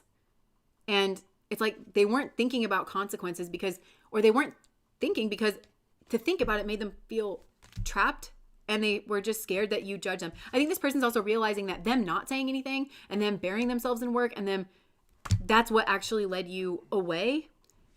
This person kind of feels like they drew your ire in some way, and that they earned that, and they should have let you yell at them. They wish that they would have just let you yell at them. Instead, this person also could have been pointing the finger at you. They want to explain all of this to you. This person feels like they trusted the wrong people. I'm seeing that very clearly. Yeah, it was a temptation. This person did not resist temptation. Or they could have been trying to tempt you, but I think for some of you, it's like they didn't resist temptation.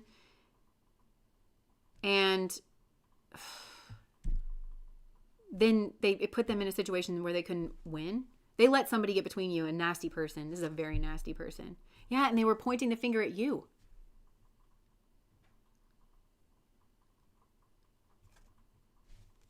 I think you're wanting to know if this person would apologize to you or take ownership for what they did. And this person's way more focused on their feelings and what they ruined with you and what they want with you than they are about, like, they want to apologize. They do. I think you want to be like, to this whole group, I think you want to be like, and the fuck went wrong. Like, you know, what?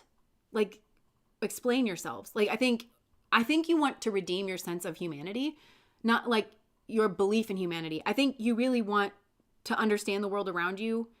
I'm hearing contagion. There's some kind of like contagion, like mind contagion that like went around this group, and you just want to know why, because it makes you feel deeply unsafe. And so I think I just heard paranoia, or what you want from this group or from this time in your life is for somebody to be like, I am so sorry. I think you want all of these people to just be like, I am so sorry. This was obnoxious. This was horrible. And I really was raised properly. Somebody did teach me the difference between right and wrong. I don't just go around doing this. And you want to know why they did it to you. Why they do it to you. Look, this is you. Like you were asleep.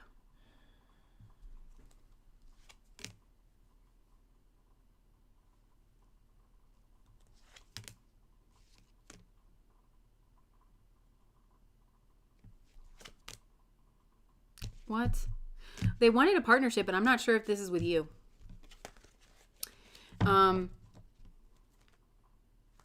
Some karmic thing with the Queen of Pentacles.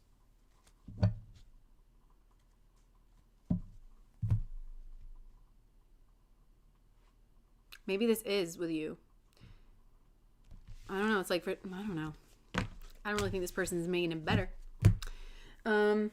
Okay, let me get some other messages here. It could have been with you, though, for some. But it was like they were trying to do some tricks behind your back to get with you before you could almost even realize that that's what was going on. And for some of you, this could have been even like a baby trap kind of situation. Because like the original tale of Sleeping Beauty was it's supposed to teach women about their beauty and about the fact that they are valuable. Because Sleeping Beauty is like asleep. So it kind of talks about... this is so not talked about enough, but like, you know, the period of adolescence where it's like you're changing from a child into a woman and you don't know, I'm talking about through experience and through like firsthand, you don't know that people treat women as commodities, like that your body in and of itself, like not just your soul, your body is seen as valuable by men, and it makes them lose their humanity and their mind, and they do a bunch of effed up stuff. Like, you know, and so when you finally awaken, it's like you could have kids with somebody that you don't really like, and you realize all of a sudden that they were controlling or that they were possessive or that they were jealous. That's what Sleeping Beauty is meant to envision. Like when the prince comes to kiss you, it's like different. So for some, it's like this person was trying to trap you into a relationship using all these underhanded tactics before you could even like ascertain that that's what they were doing, before you even had like the mental capacity or something. I don't know. It's not good, whatever it was. Yeah, my job has been really stressful. It's all I really think about. That goes with I bury myself in work to forget you. So I think this person, I do think they have stress in their life. There's something fundamentally different between us. I watch your social media. Maybe that's how they know there's something fundamentally different. I want to do something nice for you. I get jealous of people around you. I want your attention. I learn so much from you. I go to places I hope you'll be at. I think this person thought that they saw you. Remember when I said that earlier? Look, I'm avoiding you. But I think this person's afraid that you're avoiding them. Or they think that you're avoiding them. Yeah, I feel like this is actually... Okay, this down here is you. I'm avoiding you. I have doubts. And then I know I let you down. I think you could have blamed yourself for something, because a lot of times when we get abused and treated badly by people, it's kind of a natural function, especially for those of us who are more cooperative and you're trying to be a good person. You're like, what did I do? What did I do wrong? So I think some of you blamed yourself for a long period of time, and you were like, if they're saying all these horrible things about me, like they must have a reason for saying it, but these people don't. It just is all coming from like hatred or jealousy or I don't know. And then this is from them. It's been so long. Have you forgotten about me?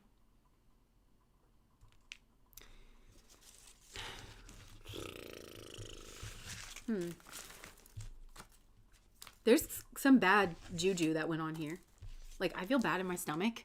Like, I feel anxious and I feel nervous. So I feel like this person, again, like they feel anxious and they feel nervous, but I feel like you also do too, because it's like on some level you do know that you've been treated badly here, or that you like, and some of you it's more conscious than others, but you do know, you do understand that something's going on here. Okay, let me just get my walnut bowl. I don't know. I'm trying to dig around here because I feel like when I said like, I don't think this person's making it better, they clammed up. they shut down, because it's like this person knows that they were wrong in the way that they treated you, and they know that they could say something that's gonna make you clam up. So it's like this person, they're very touchy, and I feel like this person would really be reading your body language and stuff, because it's like they want to open up and they want to tell you the truth and they want to tell you more and more. But it's like, I feel like there are things this person could say, and there are things that they could reveal about the reality of who they actually are and what was actually going on behind the scenes here, where it's like you're just gonna be like, I knew it, you're an asshole, and like just cut off from it. It's very touchy between the two of you, because I feel like if this person came back in your life, because it's been so long, have you forgotten about me? It's like, I feel like you guys have been away, but I think you've gotten yourself to a place where you can really take or leave this guy. Like, you could really drop this person. I'm really feeling like this is a man, but I don't know, this could be a woman too. But it's like, I just feel like if this person came back into your life, said the wrong thing, did the wrong thing, disrespected you again, you would just cut free from this, like so permanently and so forever. Because I think you do honor the feeling between the two of you. There was a genuineness between the two of you. You know that. And that's the only reason why you would even hear this person out. That's the only reason why you would give this, because I think you're confused. Because this person is like, we had something so special, like, can we get that back? And it's like, we had something so special. The fuck do you do with special things? Like, and why? Like, it's something, and why? Like, it's just, there's a part of you that's like, I just heard the most dangerous person is not the person who's just an asshole to your face. At least there's respect there. The most dangerous person is somebody that misuses a beautiful energy that they've built like intentionally to deceive you, or, somebody that can get right up close to you, and then betray you like that. That's who this person is. So it's like you even take more precautions with this person than you would take with an outright asshole, because you feel like this is the worst kind of asshole.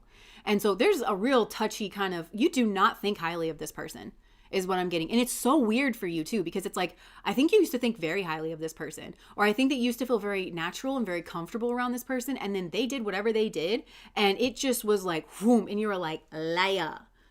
Or you were just like liar, asshole, dick, immoral, degenerate, demon, like, and that's just the way that you feel about this person. And I'm telling you, the strongest feeling that you have for this person is self-protection. And that is as it should be. This person brought that on itself. People process things differently. I don't know that this is going to make it, to be honest with you. I feel like, this relationship could have made it. Like, I think there's differences here in the way, because this person was just like, people process things differently. So this person feels like whatever they did was a way that they processed their life and they processed their world, and maybe that is legitimate, but you're not this person's punching bag.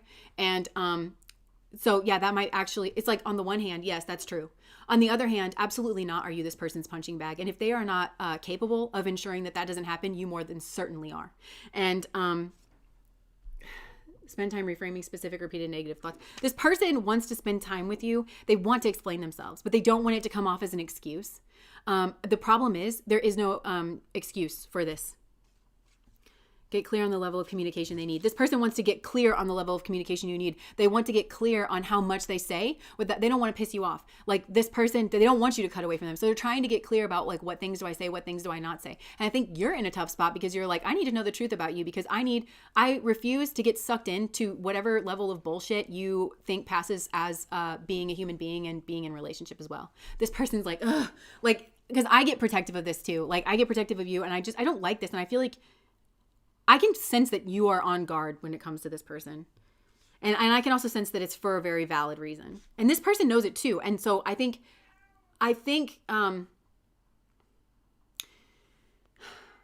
you're holding up a very strong mirror to this person. They want to explain themselves.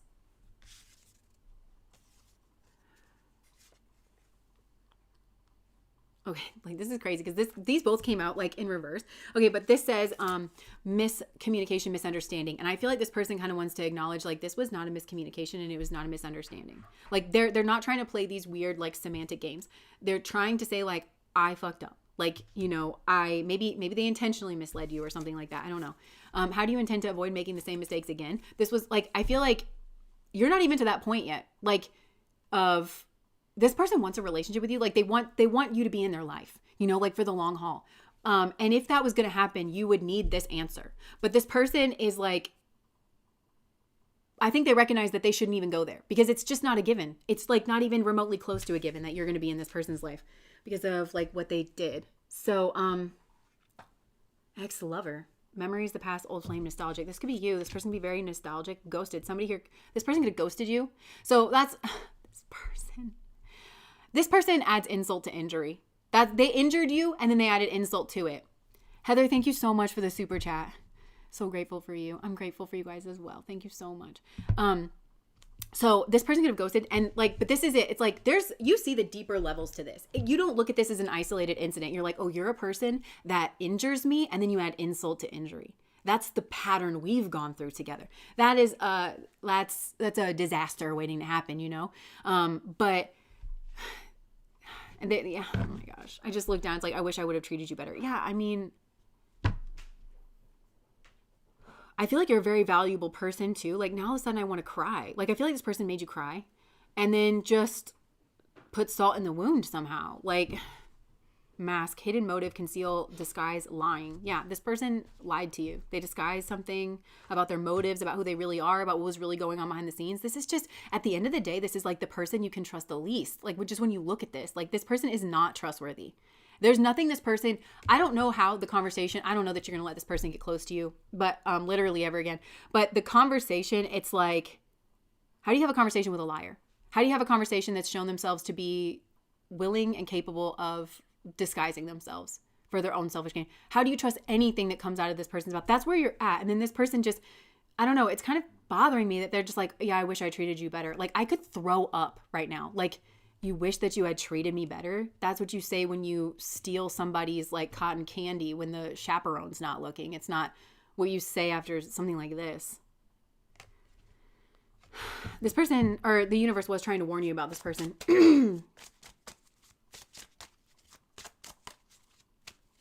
And don't dismiss the red flags here. This is touchy.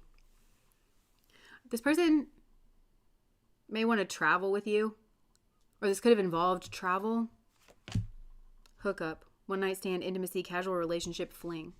They could have traveled to have like a hookup somewhere on you. Or while you were on a trip, this person did that. But there's romantic feelings here. Make it make sense. How is this? Mystery, unknown, enigma, illusion, confusing. That's soul that's going in the background. I'm confused by this person. Because this person did whatever they did, and then they want to turn around and be like, but I have romantic feelings for you. And you're like, you have romantic feelings for yourself. Toxic relationship, fighting, codependent, misunderstanding, trigger.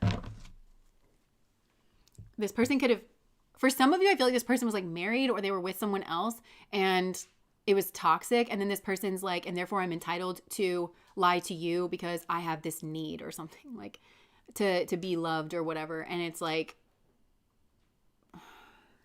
I feel sick. I feel sick. And also in that scenario, okay, so you're with your toxic ex, and you're in this like fraught like relationship. That person gets respect. That person gets walked on eggshells. That person gets treated with kid gloves. I get lied to and completely body slammed physically, mentally, and emotionally. And you love me. Get out. Like I'm hearing like, I can't walk away from you. I cannot lose you. I cannot walk away from this. And I feel like crying. I'm hearing idiot, sensitivity. Oh, okay. I'm hearing that NSYNC song. Where was my head? Where was my heart? Now I cry alone in the dark. This person doesn't know what to say because this is just objectively wrong. What happened here? I feel like for some reason they want to say that they're just now illuminated about that, which I don't think makes it better. Heather, thank you so much for the super chat. I'm late. Apologies. Hello, Coven. Sending love. Thank you so much. Welcome. I feel like I could just vomit. I think that because of the nature of how wrong this was, it's like what this person is trying to say to comfort you just makes it worse, and it just makes you sick, and it just makes you want to cry. This person wants to tell you how much they love you. They think about, okay, do some of you think this person's after your money? There's a judgment of this Wheel of Fortune energy. Buried treasure, hidden treasure, buried treasure. This person has hidden treasure for you, hidden gems for you, and it's their feelings. I actually weirdly, okay, and this is like the value of tarot. I think this person is telling the truth when they're talking about how much they feel for you. this person I just heard yes. And like, they just like, there was like a crying and like a release. And it was like in the throat chakra. They were so relieved that it's like, I could see that about them, that they actually do have this like real genuine love. But honestly, this is crazy making. This is like, I feel like you just want away from this because it's not fair on this person to love you so much, treat you so badly, be so deferential to this other person could maybe have money. Or there's some kind of secret that binds them together and they feel like their fortune can be affected if they move away from this person. So they're greedy. And I'm not trying to like reduce this down. I just feel like this person, I just saw them hyperventilating. This person is having to get a good look at themselves in the mirror. This person, Spirit is saying greed. Greed ruined this. Their greed is why they treated you so badly. Okay, because for some, they were like sneaking around somebody to try to get their money. Maybe you thought this was you. And they were trying to get your money. But then they're like, oh no, there's actually feelings there. So for some of you, like and you're like, I don't trust you that there's feelings there because you were clearly trying to get my money. And maybe this person was like, yeah, it started off that way because I'm a no good, rotten, like thief. But then I actually started to care for you. And then like and I feel like you're like, you understand that you've put me in a position where I can never trust you again. You do understand that. Like, because even though I like had feelings for you, but I feel duped and I feel taken for a ride, you know? But for others, this person was trying to do this to another person in order to change their fortunes. And maybe this person also, for some of you, had more money than you thought they had. There's something to do with money here and it's hidden. So they maybe had more money and then they thought that you wanted their money or that you would if you knew they had it. I don't know. I sort of want to throw up. So you feel like you've got to walk away from the love here. And maybe that's what this person thought too, because maybe they were told that their fortunes were going to be affected because they were told that you like wanted their money. Yes. I just heard yes. But for some, this person was trying to dupe somebody else and they're like, well, I can't leave them because I'm not worth anything on my own. But I think, yes. Oh my God. This is horrible. This feels so bad. This energy feels so bad. And I just heard like unforgivable, irreconcilable differences. I could like throw up. What's ironic is I feel like this person had been told this by a person who actually wanted their money. If you didn't know that this person had money, or if you genuinely love this person, like you're like, the fact that you have money is icing on the cake. Like I would have dated you poor. I would have like, it's whoever was somebody who's obsessed with money, could even be their own family. And this, for some of you, you got judged because of like some kind of status that you had, like because of some kind of like, and you wouldn't have even known about this. But I'm hearing the diamond in the rough. This is very Aladdin and Jasmine. So this could have been, regardless of gender here, like this could have been Princess Jasmine that was like, I just feel so trapped. Like you both feel the same way. And she put her little hood on and she got out the palace walls and she almost gets her arm chopped off. Like she likes to hang out and like with the regular people, and you were a regular person and you guys had so much in common. And Aladdin was the diamond in the rough, right? And so it's like you were the diamond in the rough. But then because of your status, yeah, because I'm hearing the Sultanate, that's that law, that's the problem. Like this person was told that they couldn't like date or marry somebody from a certain class or a certain subsector of the population. And so you got judged not by the content of your character. Some of this is a race thing. But you could have gotten judged by the color of your skin, or you could have gotten judged by, this is like social class, social caste. And they were like, so they said that you were a thief. Because you were poor, you were a thief. I think for some of you, this has been something buried that like I'm hitting the nail on the head. And I think this person doesn't want to insult you because you are not a thief. Because Aladdin was trusted to go in the cave of wonders and touch nothing but the lamp.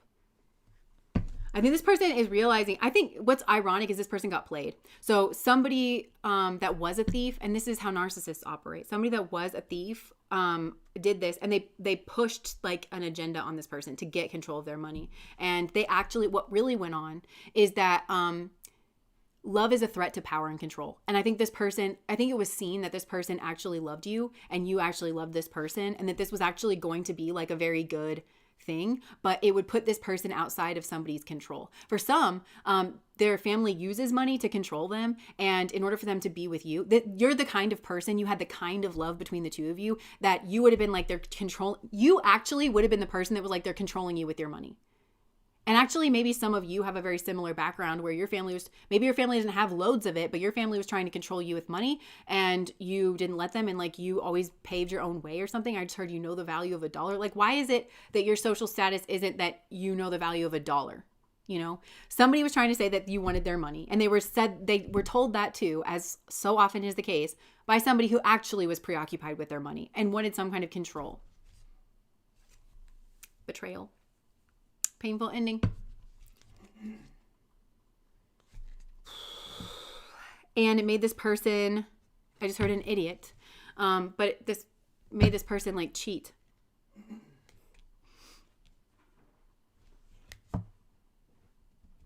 So that you couldn't win. For some, there's like a third party involved in this, because there's like a cheater kind of thing. But for some, this third party is like, I'm hearing like a bank manager. It's somebody that's like in charge of managing their funds or something like that.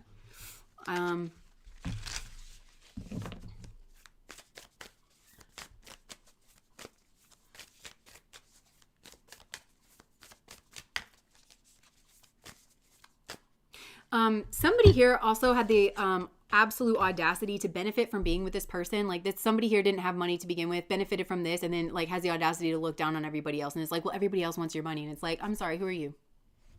Where did you come from? What were you doing? Oh, but she wants my money. Okay. Not you draped in diamonds that has it. That's just been around. And like, it's like somebody here could have been a known quantity, like on one, like we were familiar because they were around, but they grew some kind of obsession with like the wealth of the money. I don't know. It was a messy and dangerous situation. Yeah, because this person, I think for some of us, is buried. And like they didn't have you didn't know something here about this person. You could have thought that they were bohemian or that they just kind of blew around in the wind, but this person actually has money. Or they come from money. There's some way that it's like Jasmine with the cloak over her head. And it's like, actually lives in a palace or something. Can taste, yeah. Yeah, it's very, very protected. So it's like this person sees everything through the lens of that. It's so weird because I feel like this person's actually the one that's obsessed with money. And I'm not saying that they can't help it, because it's like they just view everybody through that lens of like, do you want my money? You probably want my money. Why are you being nice to me? And you're like, oh my God.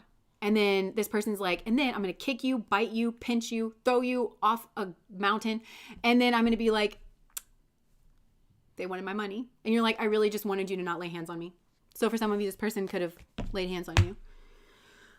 For some of you, it was an ex-lover. I just heard they were not going to let this person get away. I just heard they grabbed him by the dick in order to get him by the wallet. So that sounds probably like they created their worst outcome. What did I do with the rest of this deck? What's over here? So that could have been something. This is so, I feel like, sick. This is noxious. Somebody here is obnoxious too.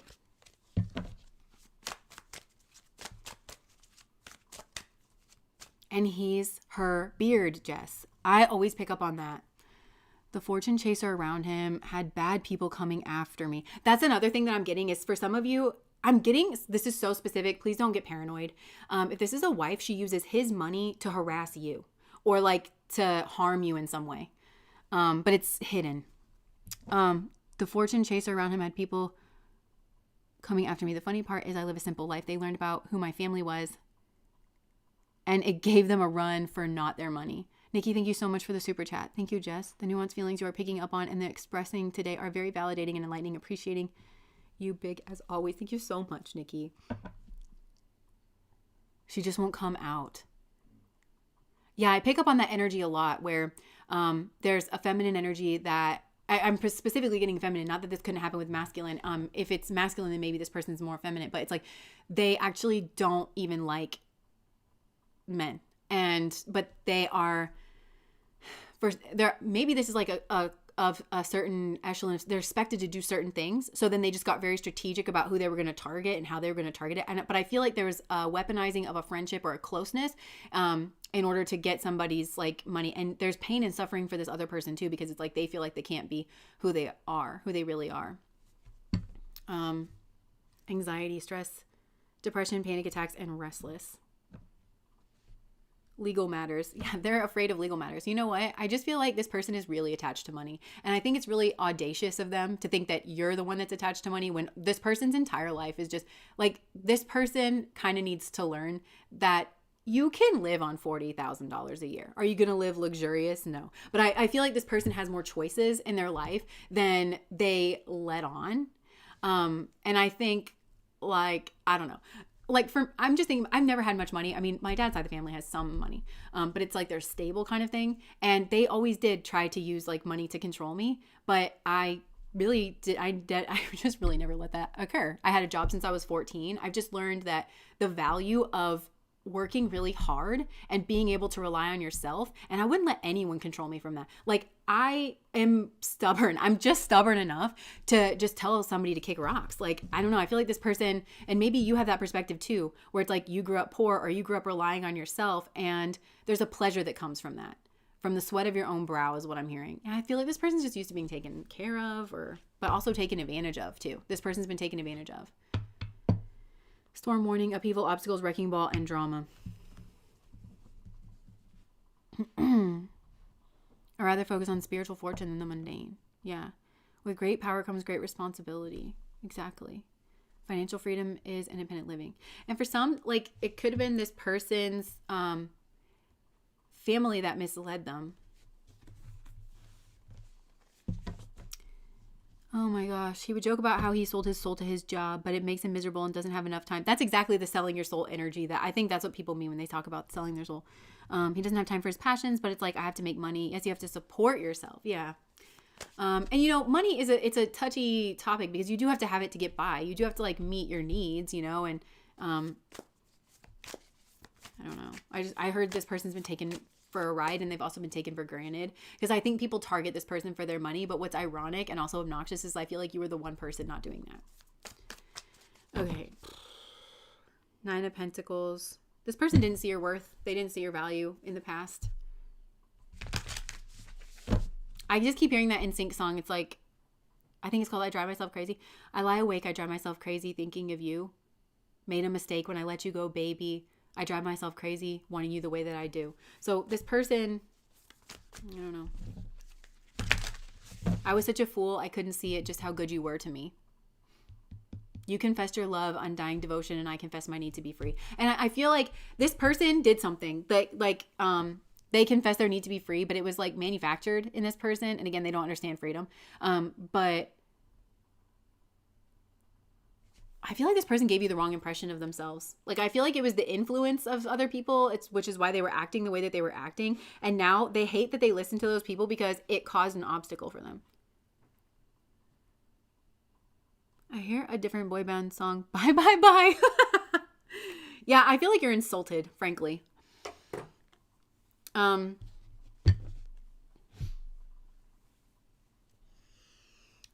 were actually protected from this. This person, I feel like Spirit was trying to protect this person. There was, whoever told this, I really feel, I feel like this person's family was involved in getting them back together with an ex that really used and abused them, only wanted them for their money, and used their body as a way of trying to manufacture intimacy or like get certain things close. I feel like this person's family could have actually been in on this.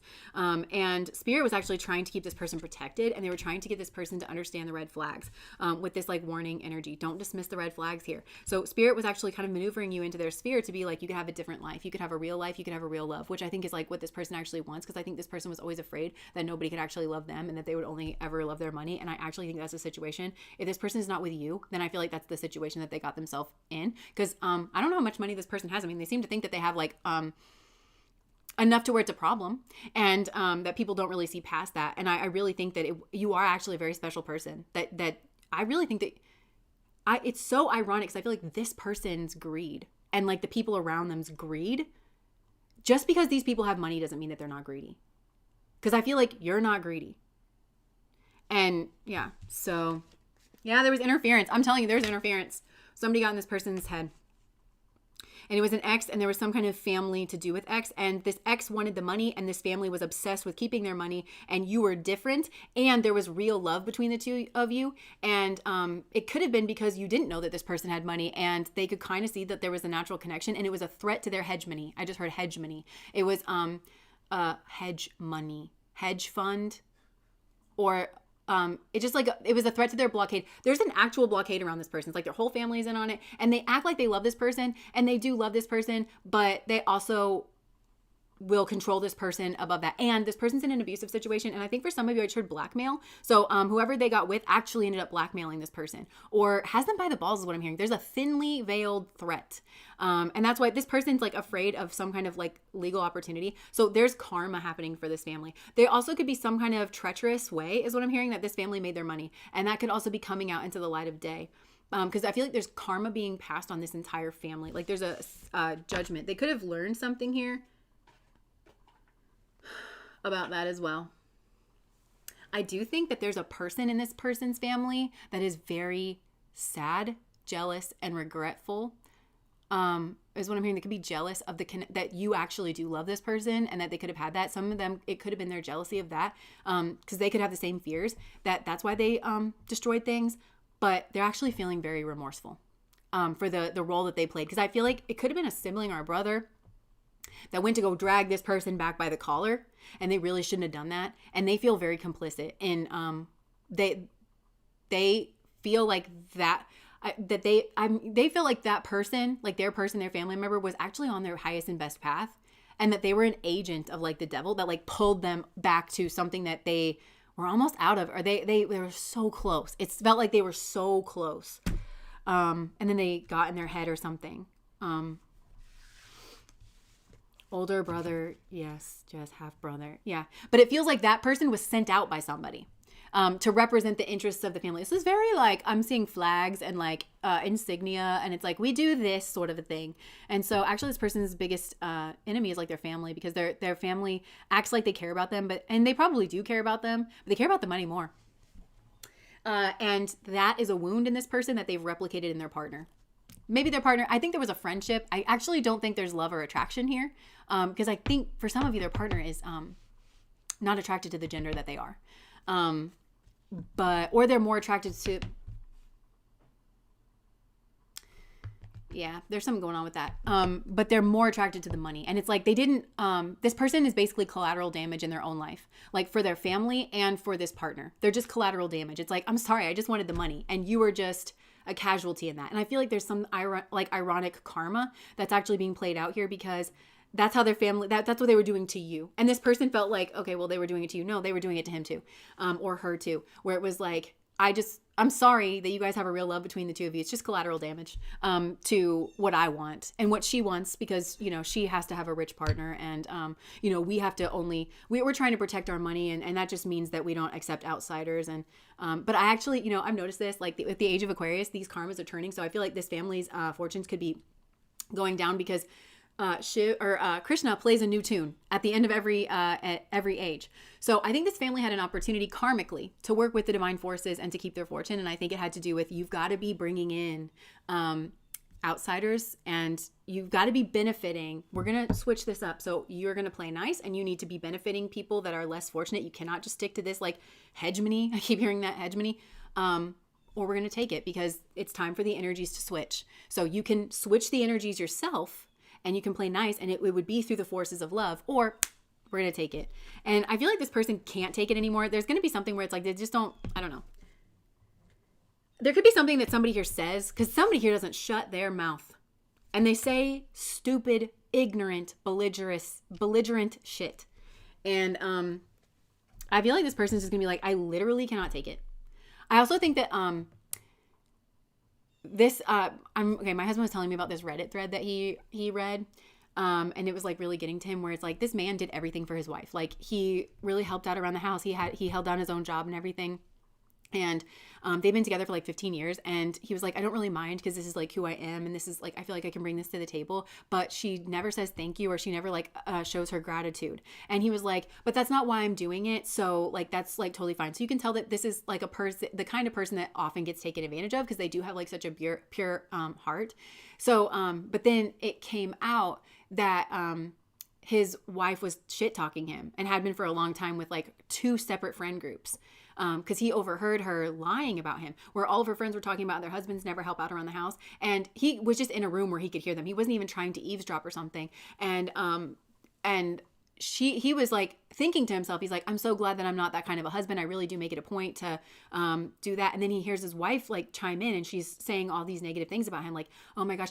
But she was like basically hazing him because there was also like, she filmed him. He was like scrubbing the floor in the kitchen one day. And apparently she took like this video of him and put him in a maid outfit and like turned it into this like looping GIF and sent it to her friends. And she was like, I'm just so unattracted to him because he takes care of the house. And he's so like, he just like what likes to be a homemaker or something. And that like, of course, really got to him. You know, so I feel like this person is like taken advantage of. I feel like they actually do have a very sweet heart. They always wanted that to be seen. They always wanted that to be shared with somebody, but then they just surround themselves with such sharks. And it's because a sea full of sharks and they all smell blood.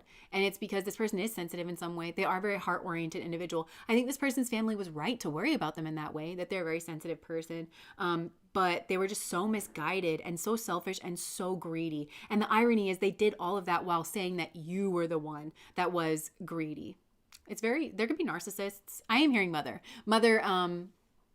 this could be just a narcissistic family dynamic because it's very flying monkeys. And it's like they think that they have this higher value of like, well, we all have to like pitch our part in order to keep this wealth, in order to keep this or that. But really they just keep a bunch of negative, nasty energies. Like something about this does need to shift and change, and it will. Like it's getting to a point like karmically where it will. They thought that you were going to bring some kind of like, this is so Game of Thrones, but it's like they could have thought that you were, yeah. Okay. So I'm hearing from the prince in me, which there's like kind of themes to that, but the queen in that movie, because the prince runs off to America and then like falls in love with this farm girl. But the queen says to her at one point, she's like, I used to think that you were going to be the death of us, but now I understand that you were, you're a gift. You are the making of us. And there's also something too, where she says about, cause he was like atrocious, like his behavior, the prince, he was a womanizer. He was irresponsible. They could just never get him to do anything.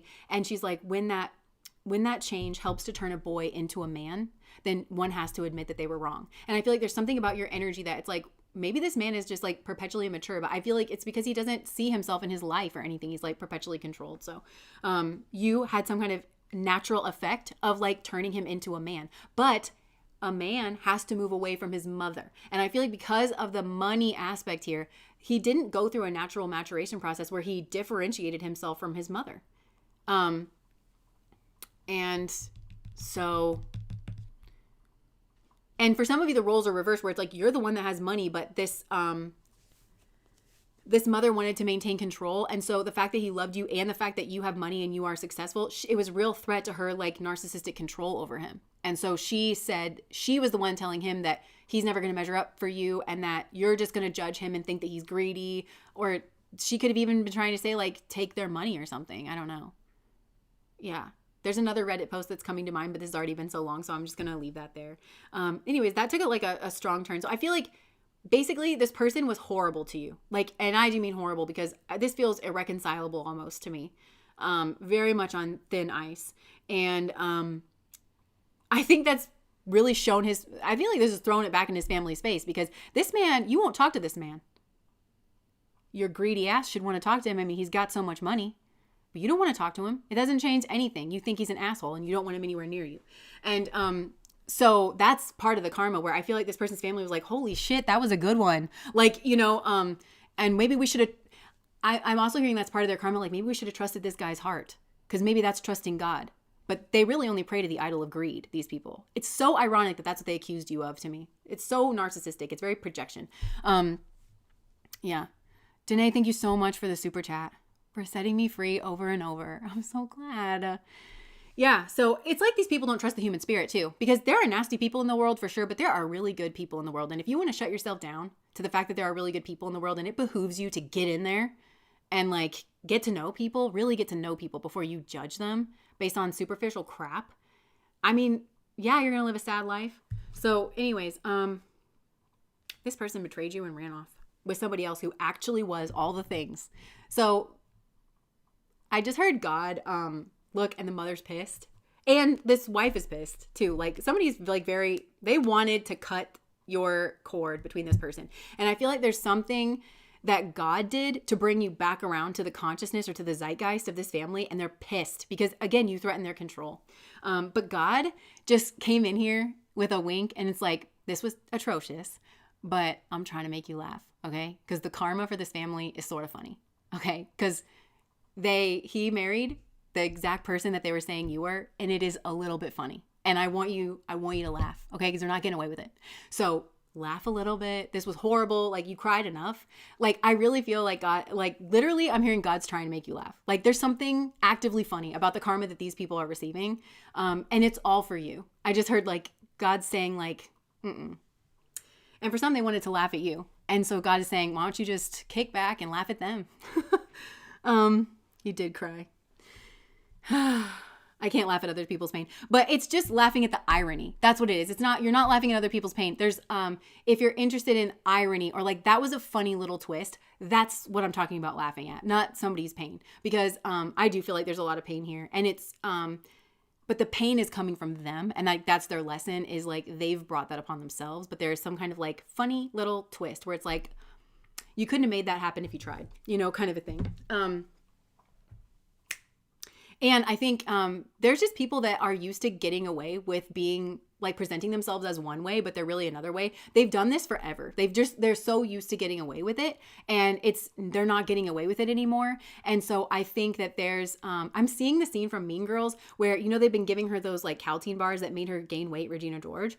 And like, then everybody kind of starts to turn on her, and she gets a taste of her own medicine. Like, I feel like there's women involved in this, that it's like people are actually starting to give them a taste of their own medicine. These women that have been very judgmental, where it's actually kind of coming out that a lot of people find them to be abrasive or mean. Or I'm seeing that part in the gym where it's like, and raise your hand if you've ever felt personally victimized by Regina George. And like everybody, even the principal, was like, me. Yeah. Dark humor is usually my thing. Kept my head straight through so many imaginable losses. Me too. My mom used to always say that we've got to learn to laugh because otherwise we would just cry. Yeah. Okay. This is exactly. Okay. So moving on. Okay. So if you're just here, this is the 3 piles. We're actually getting ready to go to pile 3, which is the fault line. Okay.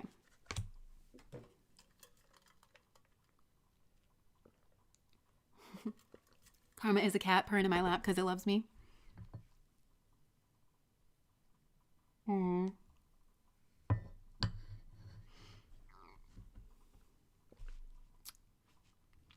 That was a doozy. It really was. And also that took like a sharp, because there's something about that conversation where it's like, it might go to a direction that like you didn't even expect it to go. And then you're like, what? And then you have to process this kind of like new information.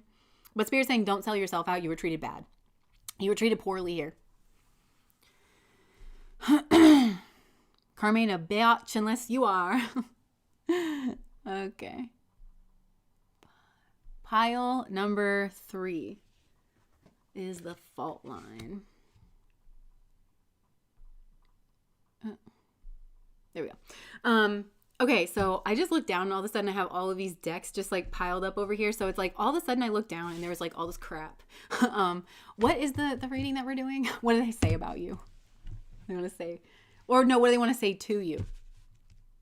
Okay. Not much. Ooh, I just heard not much. I actually think this person's protecting themselves. Something here is like very dry. Somebody here could have a dry sense of humor. I just heard. We were talking about humor in the last one. Dark sense of humor, dry sense of humor. And I'm hearing that doesn't. Okay, so there's a difference here between somebody having like a dark sense of humor or a dry sense of humor and somebody being cruel or sadistic. And I think this person, part of why they don't want to open up is because they feel intentionally misunderstood in order for someone to like intentionally misunderstand their energy or so it's like, yeah, I don't know. And that could have to do with you in particular, where this person feels that way, or that could just have to do with like, I feel like this person is a certain way, but they're often misunderstood and they just don't want to be misunderstood. Okay, so what does this person want to say to you?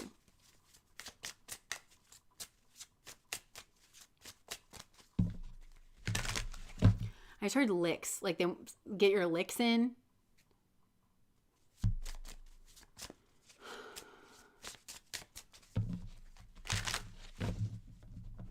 To love people so deeply and for them to say, I do too, but I can't be with you because of the skin your soul is in is so hurtful. Yeah, or like because, yeah, for them to say that they love you and then like follow up with some kind of like superficial judgment is just like, the pain of that. This reminded me of, I don't want to get like too off track here, but it's like,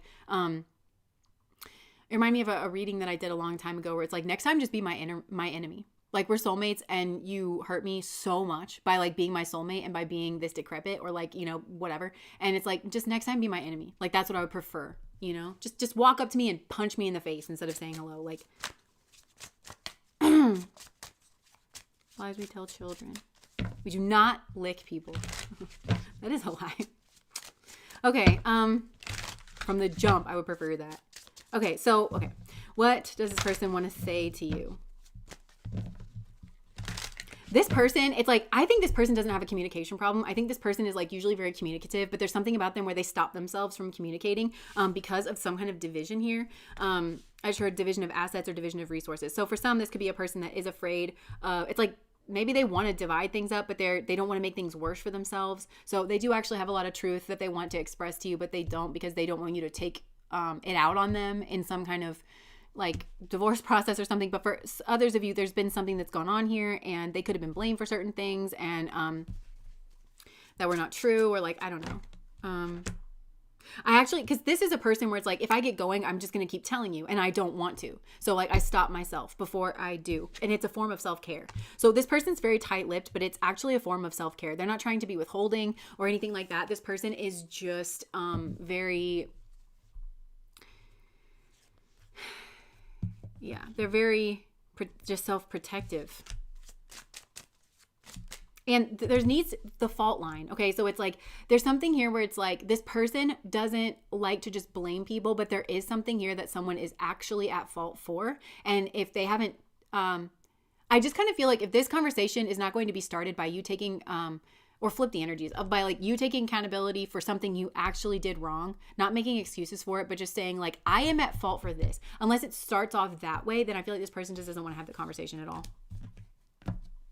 Vulnerability.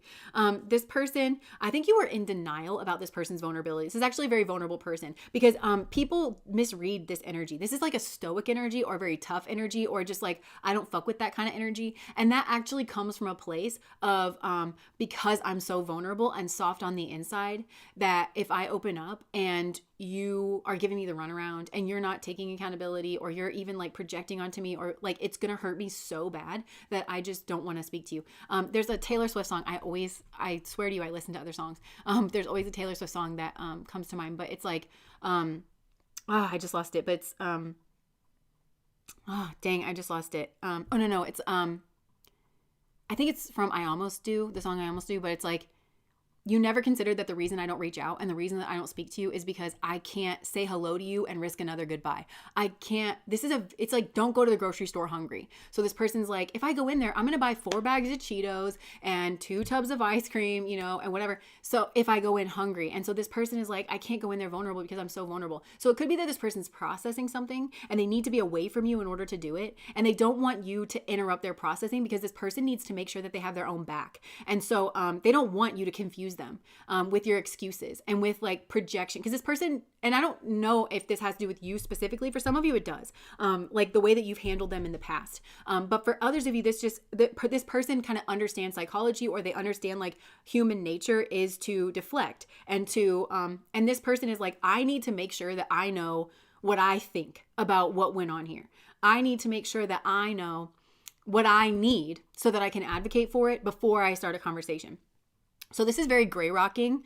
You could feel like the situation is like very much dried out. It's self-care.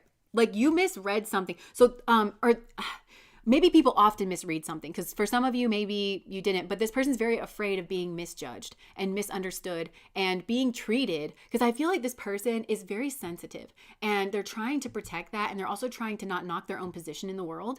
But then that gets misread. And so I feel like this is a very sensitive soul that actually like the hammer gets just dropped on this person. And it's so vicious and it's so violent and it's also unnecessary and uncalled for. And so it's just self-care where this person is like, I don't trust human nature. That's what I'm hearing. It's like, it's not that I don't feel like you have the capacity to understand me. Do I want to spend, I don't know how much time and energy it's going to take to get around all of your defenses and to get you to try to see reason or to try to, and there's something about accountability where it's like this person almost needs to hear somebody able to process, self-reflect, take proper, like accountability here in order for them to be like, oh, okay. you actually might not need me to do all the work. I feel like this person's actually, this is the kind of person that I feel like people take liberties with. Liberty has been like just a theme like throughout this entire, I've said liberty 1,000 times in this reading. People take liberties with because they just expect this person to do all the work. I feel like this is actually a very pleasant person that a lot of people want to connect with. But a lot of people want to connect with this person because this person has in the past traditionally done all of the work and all of the labor of relationships. Because relationships, it's like you have to try to understand the other person's side to things. I think that other people are shit at trying to understand this person's side to things. They're not cooperative. They're not reflective. They're just defensive. And they think, oh, see, I'm having a conversation. And they're like, and I want us to get to a place where we understand each other. And I know that if I just keep nagging at you and I'm just in your face and they're saying a bunch of rude shit and they're saying a bunch of judgmental shit. And so this person is just like constantly getting scraped and constantly, and they're like, no. And like this person is on the defense the whole time. But they can finally make that person understand. And people get addicted to that is what I'm hearing, and it makes them think that they're better at relationships and that they're better at communicating than they actually are. And they actually use this person as a crutch for their own bad behavior. And then they'll even throw it in this person's face in like future conversations where they'll be like, well, we were able to work through that. And this person's like, no, I was able to work through that. You were a leech. You drained me dry. And I'm still resentful for you. I'm so resentful because I can't stand you. And I hate that you make me do all the work and that you actually think we were communicating. And you can't process the fact that I want nothing to do with you because you bring nothing to the table. For some of you, I'm sorry if that's really how this person feels. Like that's probably very difficult to hear, but it's like I'm hearing these are the things that I can't say to you. These are the things that I can't say to you is that I'm risking everything because I'm way more vulnerable and sensitive than you've ever cared to acknowledge. I feel like it's obvious that this person's vulnerable and sensitive. I feel like it's very obvious. And this person sort of knows it. And I think there could be certain things that people have said to this person that make them know for a fact that these people do understand that they're sensitive. Or just that they're human and that you should respect people. And this person is like, we just are not on the same page in terms of our ideals, in terms of our virtues, and the way that we feel other people should be handled and treated in this world. And I just heard, and I will not let you disrespect me because you have money. I will not let you disrespect me because you think you're better than me. I don't think you're better than me. And the fact that I would have to explain that to you is also further disgusting. Okay, I'm also getting, this is like similar theme for some of you to pile number 2, because in The Prince and Me, he's like, he has his butler with him and he's like scrubbing off something and he's like talking about how he likes her kind of thing. And the butler is like, he says something about them being from different calibers. And he's like, you don't have to make fun of her because she's poor. And he goes, the higher caliber I was referring to was hers. And I feel like there's some kind of situation here. It doesn't have to do with money. For some, this is like your parent that's like older than you or more authoritarian than you. Like there's authority where it's like they just assume that they're the one that has like a higher caliber and that you must be intimidated by them. And you're not intimidated by them. You're intimidated by their lack of class and their lack of, I just heard money can't buy class. Authority can't buy class. This is reminding me of my grandpa, who is actually a very successful person, and he like built himself up from nothing. And I remember being like 8 years old and my grandpa being like, get up here, come here. And he was like, I'm going to teach you how to sweep. And I was like, you're going to teach me how to sweep? Like, how dumb do you think I am? Like, but he was like, I have built this business up from the ground and nobody sweeps these floors better than me, because anything worth spending your time doing is worth spending your time doing well. And so then he pulled the broom up and he was like, let's talk about the shape of this broom. Do you see that it's like curtailed this way? That's to get in the corners. And nobody ever gets in the corners. So like, we're going to get in the corners, and he's like, just think about this. Like, and he really taught me that lesson of like, you're never too good. You're never too good. And like your behavior should like kind of be your own. So I feel like this person has that kind of ethos, but they get taken advantage of because people always just know that this person's going to come through. They always just know that this person's going to be on their best behavior, but rarely. And people fixate on this person because they're like, wow, that person's such a gem, but they don't understand it. They don't understand why that person's such a gem and they don't care to meet it. And so it becomes like a blockage, or this person's, they just have to, I really think it's a part of this person's karma in this life to get good at boundaries. So this person would want to, before they want to say anything to you, this person would probably talk a lot about boundaries. Boundaries are important to me. Before we have whatever conversation, we're going to have a conversation about boundaries. what is acceptable in a conversation, this is just healthy. This person's very healthy in their relationships. There are certain lines that we don't cross with each other. There's certain things that you can say to me that I won't be around. Like, you can say it. That's your choice. I'm hearing my husband says this. Like, you can say, not to me, but to certain people in his life. He said, like, you can say it's a choice. I'm just not going to be around, you know?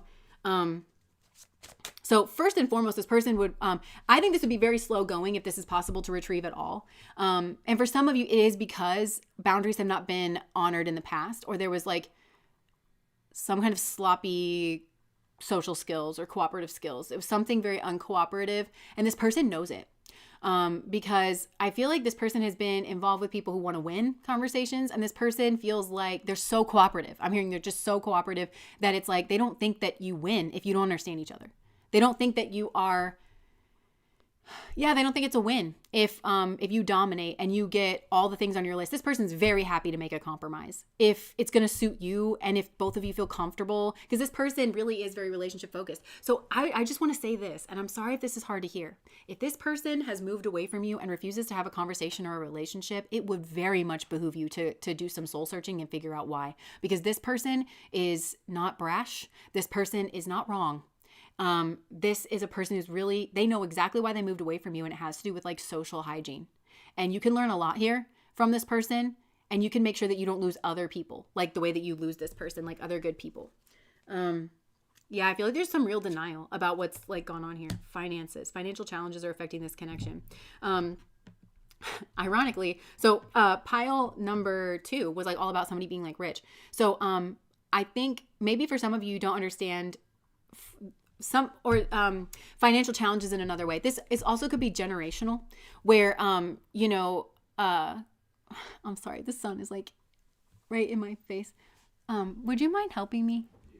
What was I saying? Okay. So this could be generational, because you know how like when you try to talk to your older relatives about like that things have changed in terms of like the economy, and things have changed in terms of like, thank you so much.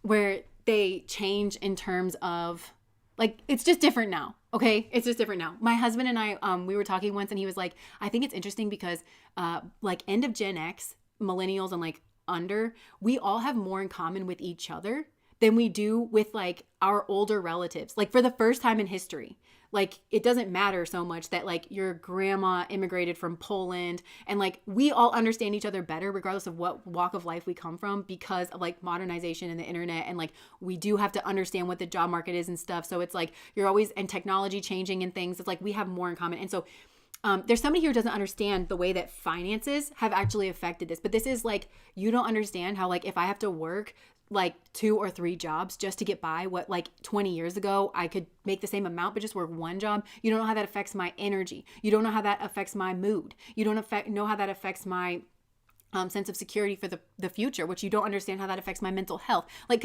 and for some, it's not generational. For some, it's just somebody like came from a different like social class or something. And it's like, how could somebody here feels like, how can you understand me if you don't understand hardship?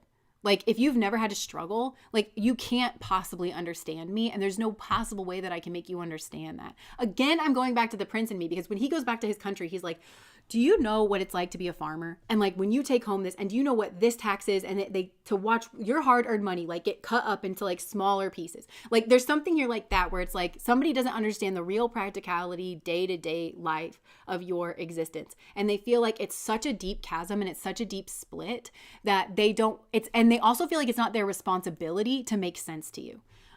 So that if you're curious about the way, because to this person feels like this is the way the world works. There are people like me in your world, in our world. And the fact that you don't take the time to try to understand them is a you problem. And it's not my responsibility to defend myself. It's not my responsibility to explain this to you. It's like this person feels like you have to justify it's like you feel like you have to justify your existence or something to this person. Where I have to work and you just don't. Yeah. Oh my gosh, I have. Beth just said, have you ever tried to heat your house with your oven or flush your toilet with buckets of water? Or you've had to boil water on the stove in order to be able to wash your hair? Or they come to cut the power off, or like that used to happen to me as a kid. And I had I grew up in a wealthy area, but like my immediate family was like not wealthy. So I feel like I grew up in this like very kind of schismed thing where it's like we would have things like where our water would get cut off and our and people around me didn't really have that happen, and it was like such a weird experience and like such a short like source of shame to be different. Yeah. Here and now. So yeah. They're detached with love clearly to see the truth. Because I feel, yeah, I don't know. It's just like somebody didn't take the time to understand you. And it's like they think that understanding you comes from the horse's mouth. When actually this person can take a step back and just try to look at your reality and have some empathy and try to understand what that must be like for you and what that must mean for you. And so like nobody does this with this person, but this person's so good at doing this with other people that it's almost invisible, is what I'm hearing. It's almost invisible.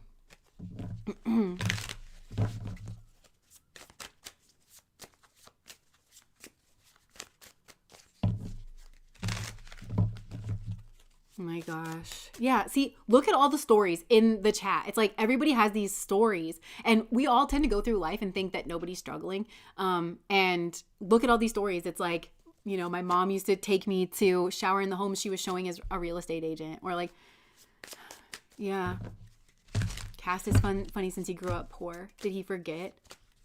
Or it was just because he wanted a trophy on his arm. Yeah, so for some of you too, it's like somebody forgot where they came from. They forgot who they were, and they just wanted to join the winner's circle. And their past was a source of shame, so they just wanted to forget that. And they just became this like entirely other person. And obviously that's hurtful, and somebody doesn't want to like admit that or something. Yeah.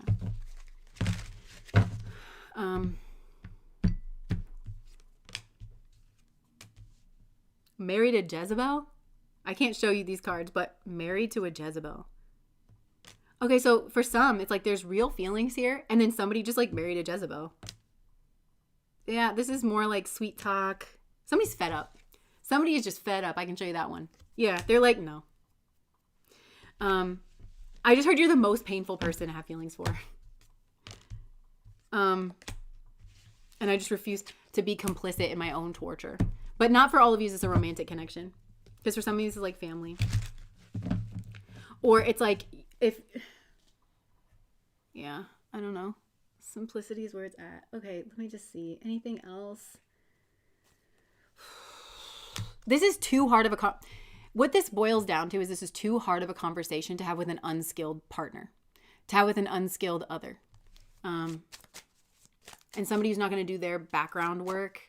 Because it feels like there's too much difference in the way in your everyday life and in like the time that somebody else grew up in and under the circumstances. And it's like, yeah, somebody here is like, you really don't understand me. You really have no idea what life has been like for me. Not a clue. You are speaking about the person that I'm in love with. We are in separation right now. Oh, there are so many human stories in the chat.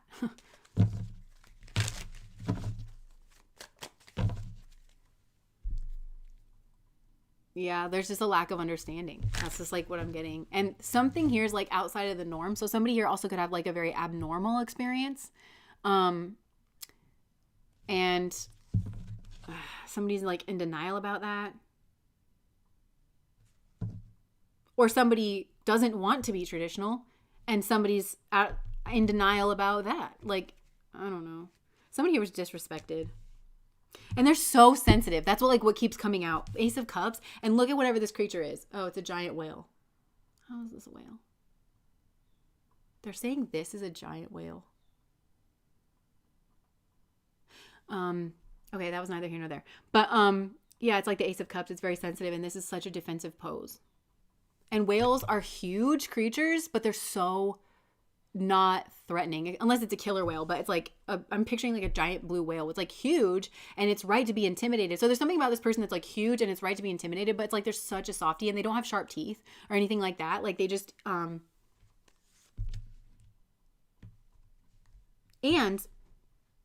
people trophy hunt this person. They love to see this person put in the grave. And then they're like, like they feel like, oh yeah, I bested this person. But this person's not fighting most of the time. They're not fighting you. I'm picturing the Beast from Beauty and the Beast when like, they're like, kill the Beast, you know? And the Beast is just like so sad. The Beast is not even fighting back. And so Gaston wants to like kill it and put the trophy on their wall. and the beast isn't fighting back, the beast could break him in half, like in a moment. Like, it's just that they're not inclined to. This person's inner energy has been so misunderstood and abused, and it's like you have to get past that to get this person to open up to you. And having a conversation about boundaries, saying outright, like, I don't want to step over your boundaries. Okay. I want to have a civil conversation with you, is where that's what first needs to happen, just as a bit of advice. And an acknowledgement of what you did wrong, and an acknowledgement that this person has been overlooked and taken for granted for far too long. Yeah, because it's like you need to balance out the energies here. And you need to show that you're capable of doing that. And don't do it to lure this person in either, and then like lay the hammer on them, because this person, that's happened to this person before. And it's because of people just want this person. There's something about it where it's like this person is just an object, and for some of you, there's a connection here to pile number 2, because I'm seeing Aladdin and Jasmine, where it's like they come from such different worlds, but you understand each other completely because you've actually had the same experience, but you'll learn that it doesn't come from money. It comes from something else. So like people are like they're after me. They're after you. Like it's something like that. Like, yeah. So you understand each other precisely. It's like you had very similar experiences, but you come from very different backgrounds, and you have to be able to put that together. You have to be able to see beyond the surface. You have to demonstrate that you're not looking at this person from a superficial view. And then I feel like that's when this person will open up. And once they open up, I heard they'll never stop. If you earn this person's trust, it's like you made a friend for life, and it's like then it's very open. Some of you are afraid of this person's ire, and it's like you really have to get honest about the fact that you did not take accountability. You did wrong in this situation, and you did not take accountability. So as far as this person's concerned, they have to protect themselves from you. But it's like, if you are able to initiate this conversation in just like a proper way, this person will open up, and you don't have to be worried about this person's ire at all. This is a very loving person, and it will naturally unfold from there, like a very loving conversation, because this person tries to be that. But if you're not going to take responsibility, I think this person has had to learn in the past to defend themselves and to push people back. Yeah. Yes, it's a Taurus moon. That's such Taurus moon energy. Yeah. Prosperity follows me. Hey, I'm just a joyful person. Yeah. I think I came in too late, but I think I'm the other person. Yeah. I have to protect myself from everyone. Yeah, there really is that. And this could be an attachment style difference as well, because avoidance really do feel like they've learned that they can't trust other people. And I feel like this person has learned that. So if you feel like this person's avoiding you, or that they shut down, with an avoidant, it's like this person could have been very open with you in the past, and then they shut down. It's pretty permanent. Unless you're gonna, because they already feel like they can't trust anybody. And if for some reason they shut down around you, then you prove them right in some way, and you have to be willing to unprove them right. You're reading our energy. Yeah, sometimes the energy is flipped. So I think for a lot of you, this is you. And there's just a big chasm. There's a big split, but also this is a scar to me, and it makes me think of samskaras. I think this is like hugely past life related. And this is also reminding me of Chitra energy. So Chitra is Mars ruled nakshatra in Libra. It's also a little bit in Virgo, and it's cutting things off. And I feel like this person is actually cutting off karmics that make them feel that way, because it blocks this person from being able to express their beautiful nature. And and that's also, it's this negative cycle where this person has to defend themselves from horrible people that treat them wrong and judge them superficially. And it's inappropriate mirroring, because it's like, I think you're this way, and I'm going to treat you like you're this way. And you're like, cool, that's stupid, but cool. And so this person is in this negative cycle where it's like they have to break free from all the bullshit. And so it's kind of, I'm hearing put up or shut up. It's kind of like this lifetime for this person. They made a lot of progress, and they're going to chisel all these people off. And you could very much get like swept up in like getting pushed away from this person. But it's because this is so damaging to this person's psyche, that's what it's like. This is so much deeper than just like one person. This happens to this person because people are intimidated. Actually, people are very intimidated by this person. But this person doesn't understand that, because they're such a gentle giant. Like, there's something giant about this person's energy, but they're such a gentle giant, and they just want to love you. And I think it's hard to make an enemy of this person, to be honest with you. I think it's really hard. I think you've got to try. And yeah. And so I feel like this person is just moving away from it. Plus that Mars energy.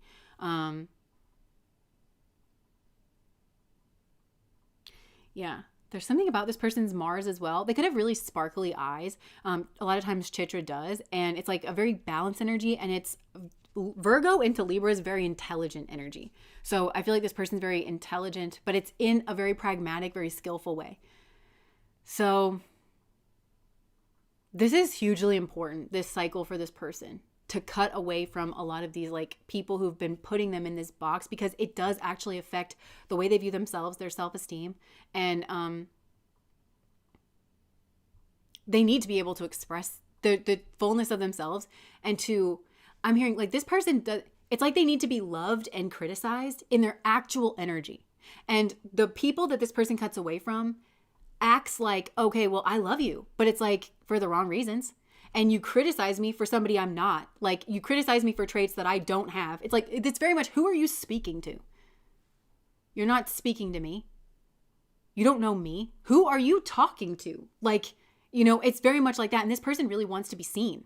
And they want to have their soul's journey. And they need to be around people who are not intimidated by them and who have a social skill to save their life. Like, that's really what I'm getting. It's like, they've got to be able to get to the truth of whoever is standing in front of them. And I just think that they've been around people who, they get caught up in agenda. These people have an agenda to suppress them in some way, to compete. They have to suppress this person in order to be able to compete. But this person doesn't understand that. They're a gentle giant, and this person has to get away from that kind of energy. And it's vital that this person gets vital. So this actually could affect their health. Okay. I'm going to leave that there. That's so freaking true. Yeah. Everyone uses him and takes advantage of him. I have Mars and Virgo in the first house, 28 degrees. Nice. I think I'm surrounded by idiots. Never have I known what you are looking at less.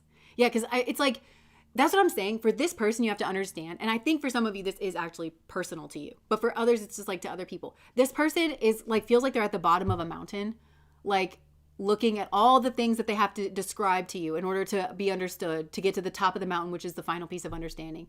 Because it's like they're put in a position where they have to dismantle people's wrong views of them. And this person is like fully your responsibility. And the fact that you don't have that worldview, that you don't have a worldview where it's like, you really do need to know what the fuck you're looking at. Wild to me. But I will never forget this. I learned that it's actually not evolutionarily advantageous to see life as it is. That actually a lot of times, like, it can kind of be advantageous to not see the world as it is. You're more inclined to engage with certain things when you don't see the truth of it. That actually our genes have not self-selected for people who are good at seeing reality. Isn't that crazy? And I feel like this person is good at seeing reality, and they actually find it a moral imperative, I just heard. Also because this person has been on the receiving end of people not being able to do that, but they get overwhelmed. Like, that's what it is. It's like this person gets overwhelmed and they really don't have endless amounts of energy. I feel like this person gets blamed, but it's not the same thing. So like when another person that's not on this person's level refuses to speak to you, it's one thing, okay? Because it's like, why won't they have a certain conversation with me? It's not the same thing here. It's self-care, because this person is operating on a level above, and it takes too much energy. So this person really they don't have this infinite amount of energy. And they're not seen in that capacity, that's why they're doing it. That they're saying, I don't really feel this relationship's worth investing in.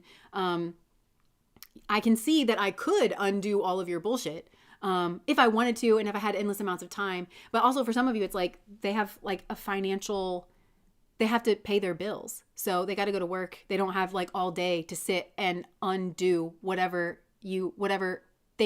associations you have with whatever demographic information. It's like this person's like, you have to take responsibility for your own brain, and the people that you have around you, and why you can't see them clearly, and why you can't see me clearly. This is your mess to clean up. And if you can clean up that mess, I'll have a conversation with you when we're toe to toe. Well, we're not toe to toe right now. It's very much like that. So, hello, Thames. Alex the Goat. My post today.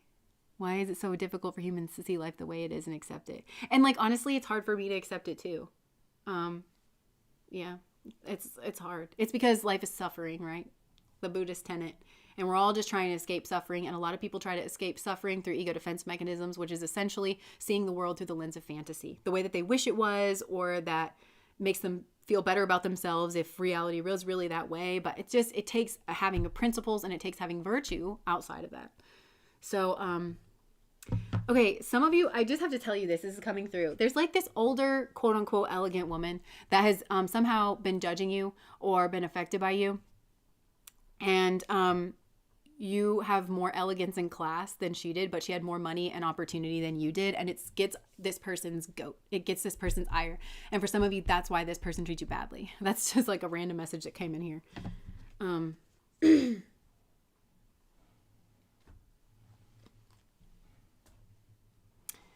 I wouldn't go anywhere with this. Don't go out to dinner with that person either, because they're going to try to like shame or embarrass you in some way, and it's just not worth it.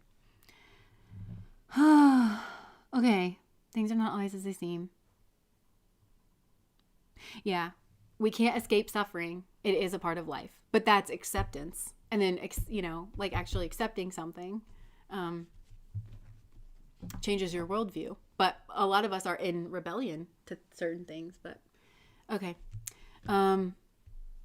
Moving on to the general messages. This has been a long reading too. I just blabber. I'm glad that you guys like that though. Well, or you tolerate me. Either way.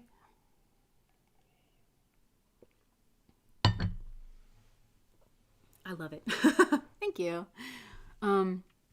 It's like you stand in front of a mountain and call it a flat road. Yeah. And then judge it as if then you go straight forward and it's like, oh, it just keeps pushing me back. But you're judging it because it's like you're using language that tells everybody around that you think it's a flat road. And everybody's like, why doesn't this person feel like they need to describe a mountain? That's the problem here.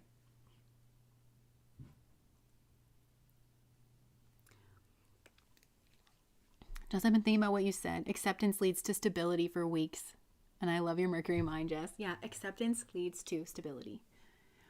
And that's another thing too. And it kind of goes back to what we were talking about in pound number 1. Like Ramana, like these gurus and like the people that kind of try to teach us these things that seem kind of bland, they actually open the world up to something so much more peaceful and beautiful.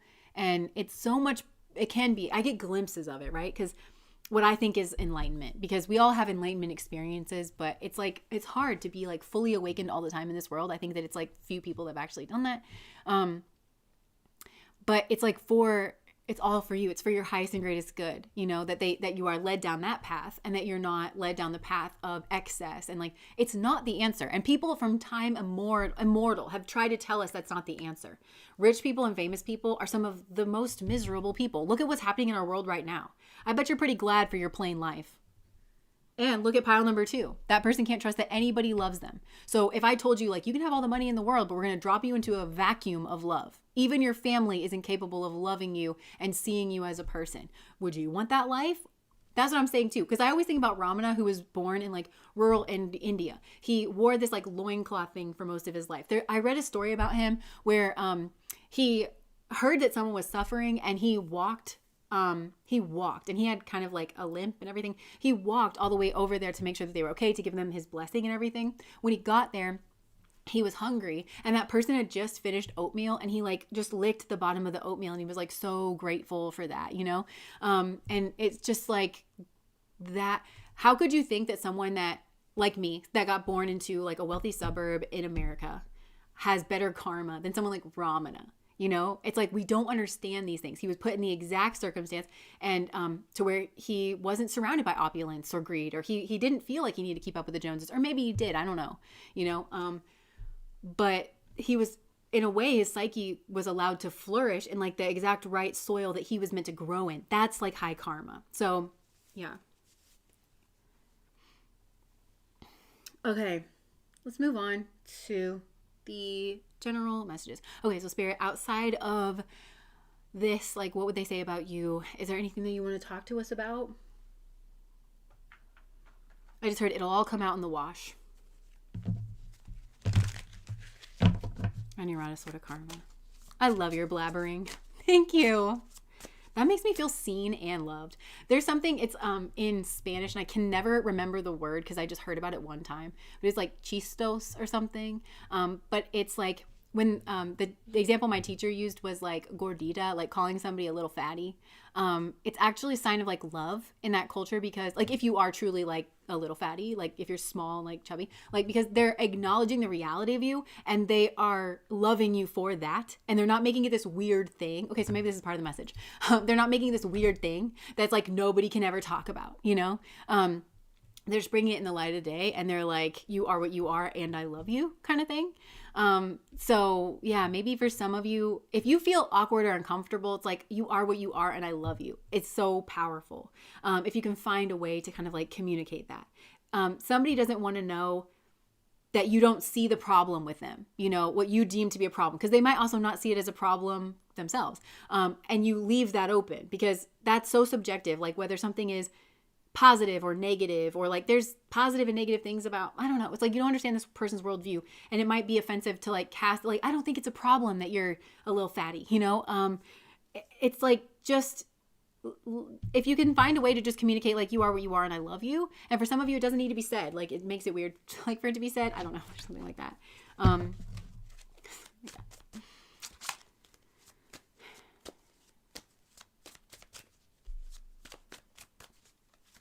Oh, interesting.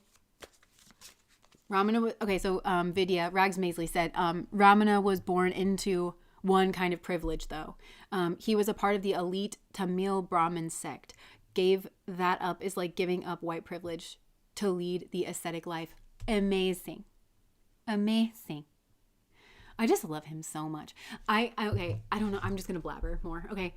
But Ramana is so crazy because I remember being like a teenager or something, and I remember learning about the concept of gurus, and I was immediately fascinated by it, even though I'd like grown up in the Christian tradition. And because whoever was talking about it, they were like, we all have a guru, or like have the potential to like find our guru or something. And they were like, but some gurus are in the flesh and some gurus are passed on. So I try to close my eyes. This is so crazy that I'd like even thought to do this, because nobody ever talked to me about intuition or anything like that, but I just try to close my eyes. And they were like, you're always connected to your guru or something like that. And I try to feel for my guru. And I was like, where is my guru? Like, who is my guru? And immediately I was like, he's passed on. And I was like, And it was like, in time, it will be revealed to you, if you're still interested, like who your guru is. And I'm just covered in goosebumps and chills and like so much warmth and love right now.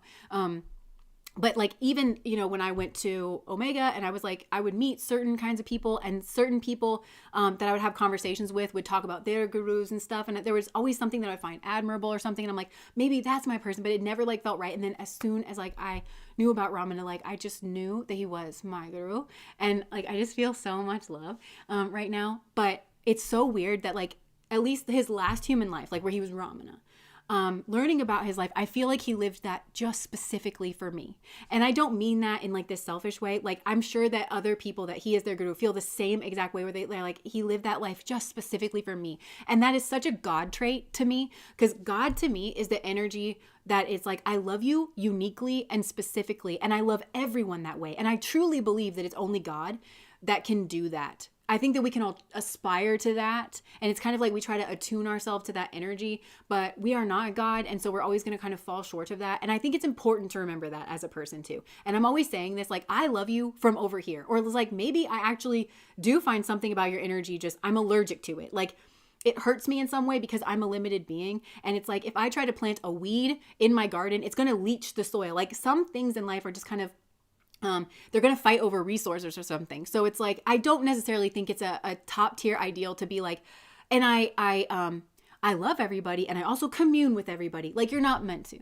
Okay. But as long as you have respect, that's a kind of love. Okay. So, Westerners in particular, we have this weird fascination with the word love, or like this weird understanding, because it becomes like this one thing. But do you know, I think I heard like in Eskimo cultures, there's like 32 different words that they have for love, because there's so many different kinds of love. And so in the West, we get really sloppy with it, and we think that the only kind of love is romantic love. And then we put it up on this pedestal. But actually, like, what about brotherly love? You know, what about the love of your family? What about platonic love? What about friendship? What about, just like I said, justice is a form of love, or just respect is a form of love. So yes, love everybody, but like in shades, like love everybody in like appropriate way. So I might not understand you. I might not literally be able to understand you. Maybe you speak a different language, but I can respect you, and that's a form of love. But I'm not like trying to stick my tongue in your ear or something. Like, you don't have to love everyone like that. But like I said, that's kind of a form of God. And like, I feel that with Ramana, where I feel that that's where it's like, that's where, that guru status of like, they reflect God's love so perfectly and so beautifully, because it's like, I live this life for you. I love you so like uniquely, but I also love everybody like that. And I remember because Ramana got bullied like early on. I remember hearing about that, and it just broke my heart. And he's such a sensitive soul, and he like ran. That's when he like had his big spiritual awakening experience, and I just hated that, like reading about it. But I've been bullied in my life. I felt that way before, and he did that for me because my guru would never ask me to do things that he himself is not willing to do, or he himself hasn't been through, or where he's not willing to show me the way or show me the light. And so I respect him so much. And like if he literally, I feel like if Ramana or God asked me to do anything, I would do it. And I've relayed that story like when God was like, break up with so-and-so, and I literally had no reason to, and I was like, I will do anything you say, and I literally did. Like, you know, it's that devotion energy, it's that like bhakti energy. We have to be careful with where we put our devotion energy, but also like I can be very scared of being in a physical body to the point of phobia, and it's so big for me to even admit that out loud. I don't feel safe in a physical body. I don't like that we are limited. I would prefer to be gaseous. So many things can happen to your physical body. It just, to me, it doesn't seem like a smart system. But then like in Ramana's story, he got bone cancer and he had to do a surgery, or he did a surgery. He didn't do any anesthesia. He was able to focus the mind so much that he like had to overcome the pain, but he eventually like died of cancer. And there's this picture of him like on his deathbed, and he's looking right at the camera. And that was like, I just felt like, this is for you, because I'm so afraid of death and I'm so afraid of the physical body. And he's like, don't be afraid of death and don't be afraid of the decay of the physical body. Like all of it is par for the course. Who are you beneath that? Like all of that, and his bravery. And there's something about that photo where he's just like looking directly into the camera, where I'm just like, I'm less scared because you existed, you know? And I just love that so much. And I don't know if you just needed to hear that or something, but it's like, suffering is a part of the human experience, and we're not meant to run from it, and we're to know ourselves to be bigger than it. And that's the thing. It's like, who are you beneath like the physical body? Well, you're this, they call it the observer. And Ramana, his whole method of like self-inquiry, you know, who am I? Asking yourself over and over again, he says, leads to liberation. And it's like, it leads you to a process of peeling back the layers of the onion, which I feel like we do a really good job of here, like as a community and on this channel, because we don't bypass the human stuff because we're just too good for it, because we're just spiritual. And I feel like a lot of times spiritual people misunderstand spiritual teachings because they feel like I'm supposed to jump to the end, okay? Because I learn about spirituality all the time, and they all say transcendence and enlightenment, and so I'm not spiritual unless I am transcendent and I am enlightened. Well, bitch, for most of your spiritual journey, you're not going to be transcendent and enlightened, okay? You're just going to be a regular person, and that's okay, and that's a part of the process. But it doesn't mean that you're not spiritual. The human experience is in and of itself spiritual. If you're here, you're having a biological, spiritual hybrid experience. Okay. There's just no eject button. I mean, there is, but, you know what I'm saying? It's like, that's just what you're doing so long as you're here. And, so I think a lot of people feel pressured to perform spirituality, and that actually ends up leading them astray, and it ends up like bypassing the actual steps. And I'm seeing this, there was this meme I saw in my mind, and it was like a picture of this guy. So there was like a staircase, and he had his back foot on one stair, and he was skipping like 6 stairs with his other foot, trying to like skip all of them. And it was like what I think spiritual enlightenment is. And it was like, but it was like skipping over like shadow work and fears and really looking at yourself and like everything to just like, I'm enlightened, you know, that's spiritual bypassing. It's so different than the concept of actually transcending, because when you transcend the human experience, you are not avoiding it. I'm in the world, but not of the world. It's like I'm, you know, and just as I say, after you become enlightened, what do? Chop wood, carry water, the same as you did before. So you're in the world and you've transcended it at the same time. And that's the goal. So if you're avoiding like the mundane stuff and you're like, I'm spiritual, so it's like, I just don't really like to do my taxes. Like, I don't like to do my taxes either. And my husband does that. But like, you know, I'm saying like, it's just, you know, it's all spiritual. And it's all alchemy, and you're meant to have experiences, and it's meant to give you an understanding of God, you know, God, because God is all things. God is the adventure cliff diving, and God is also doing your taxes. And if you go far enough in anything, you can find God. So anything can be a spiritual experience. So it's like, don't make this pretentious, and don't make it a hoity-toity experience or something like that. And, like even Ramana, so talking about transcendence, because like for me, it's like even Ramana, who is a guru and has siddhi powers, in my opinion, like gurus are always saying that the siddhi powers, so siddhi is like SIDDHI, I think, is how it's city powers. These are like extra sensory abilities that people can develop as they transcend, as they progress on their spiritual journey. A lot of times it's something that just happens to you. It's not necessarily that you're trying to go after it, but that becomes another distraction on the path. So if some of you are thinking like, oh, I wish that I had a city power and that I could, cook a potato with my mind in like a second, it's not about that. And that's why they say like bhakti and devotion is like the highest form of spirituality, because it's about that like devotion to God. It's not about you. It's not about our egos. It's about that, highest form of God. And to me, Ramana, living a humble life like he did, really taught me that like the highest of the high is the lowest of the low. Jesus taught me that as well. Doesn't see themselves as being superior, doesn't see themselves as being, or doesn't even seek that out. And my favorite book ever is The Journey Home. And it's very similar in that. Radhanath Swami, who wrote that book, I really love the way that he writes. I don't feel a connection to him like in real life or like whenever he speaks. Like, I don't know. It's weird. And I don't know if that's a good thing, because I think like, I don't think he calls himself a guru, but it's like he's a monk. He's an ascetic. And I don't know if they can turn their energy off, like if they're trying to kind of deflect. I don't know, but I just don't, it's weird to me that I have that kind of, anyways, his story in The Journey Home, he meets a lot of different gurus. And like, there was this one in a cave, and he would just be in a state of meditation for like all day, every day. Again, just wearing like a little loincloth thing. He had like followers and stuff that would kind of bring people, but he was always sensing out into the world. So he would send somebody like, go get that guy at the bottom of the mountain, but he like never left his cave, or he did only in the morning or something. Anyways, he was very physically like in shape. You could tell that he like had mastered the body, which again, like the body for me is a lot of times a source of like extreme worry and fear. And it's like I would prefer not to be in one. I just would. I don't get it. But anyways, and he could like heal people. Like he talked about pulling this like milky substance out of someone's brain and it like healed them or something. And I was like, pick him. Like when I was reading it the first time, I was like, pick him. He's our guru. Like, let's learn from him. That's incredible. That's crazy, But he was like, he offered him to give him darshan, which is like, he offered him to be like his student. And he was like, I don't know, like, I don't think I'm done on my path or whatever. And he was like really considering it. I was like, you fool, and I was like, go back there. And, but it wasn't for him. And like, ultimately he connected with his own guru, but his own guru was like more of a bhakti yogi. He didn't do any of the stuff that other guy in the cave did. And I didn't understand that when I first read the book. But, after like really like honestly falling in love in a certain way with Ramana, I get it so much, because it's like, we stay humble. It's not about that.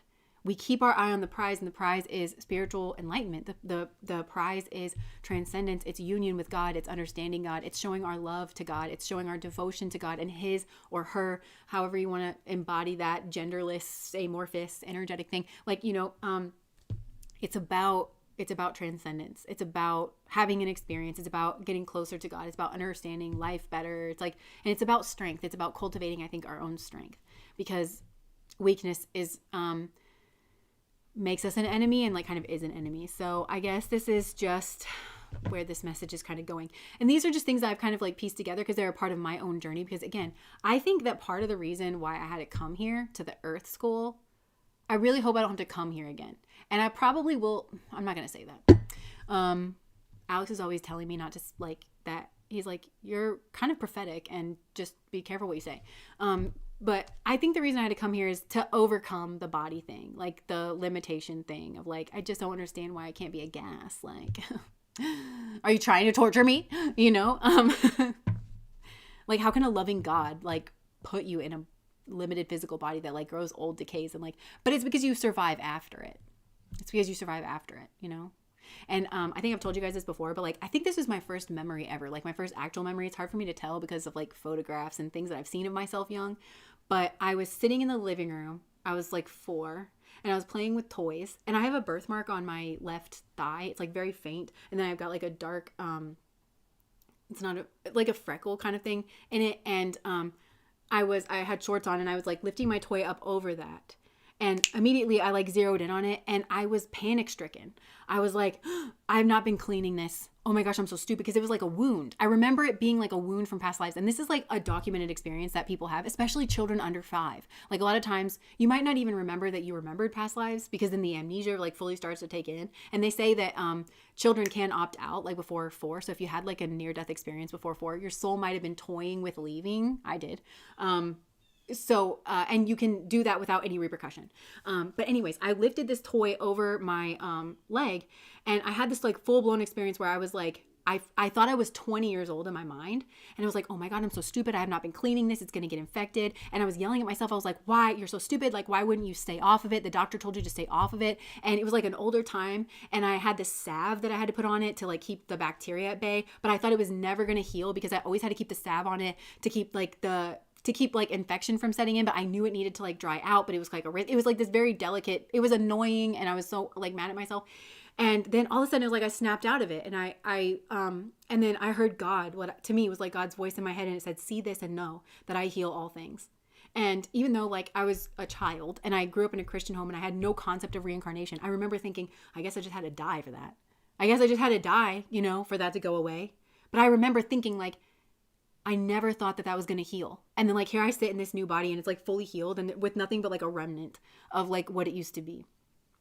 And so that to me is like why it's okay that we're like in the physical body, and why like bad things can happen to us here, but we're ultimately not our physical body. And there is a part of us that does like kind of transcend it. And I've had other like experiences like that where I had, it's like energy that's like leaked over from past lives. But yeah. Oh, and you have a scar on your face. You get to hug in a body. That's true. Oh, that's sweet. That was so profound and so sweet. You get to hug in a body. Yeah. K2 must be placed in the 12th house from Karma Hanzo without malefic aspect. Yeah. I feel strongly I had a kid who was kidnapped in a previous life. Yes. Yeah, I mean, I feel all that stuff, like that's real. That's like, I'll tell you one more story and then we'll wrap this up. I guess we're just like kind of sharing interesting stories. So, okay, I was in 7th grade in Miss Mooney's class, and I really liked her as a person. She was a great person, but she was not a very good teacher because we always read from the book. But history is interesting enough topic to me that I was always kind of engaged in that.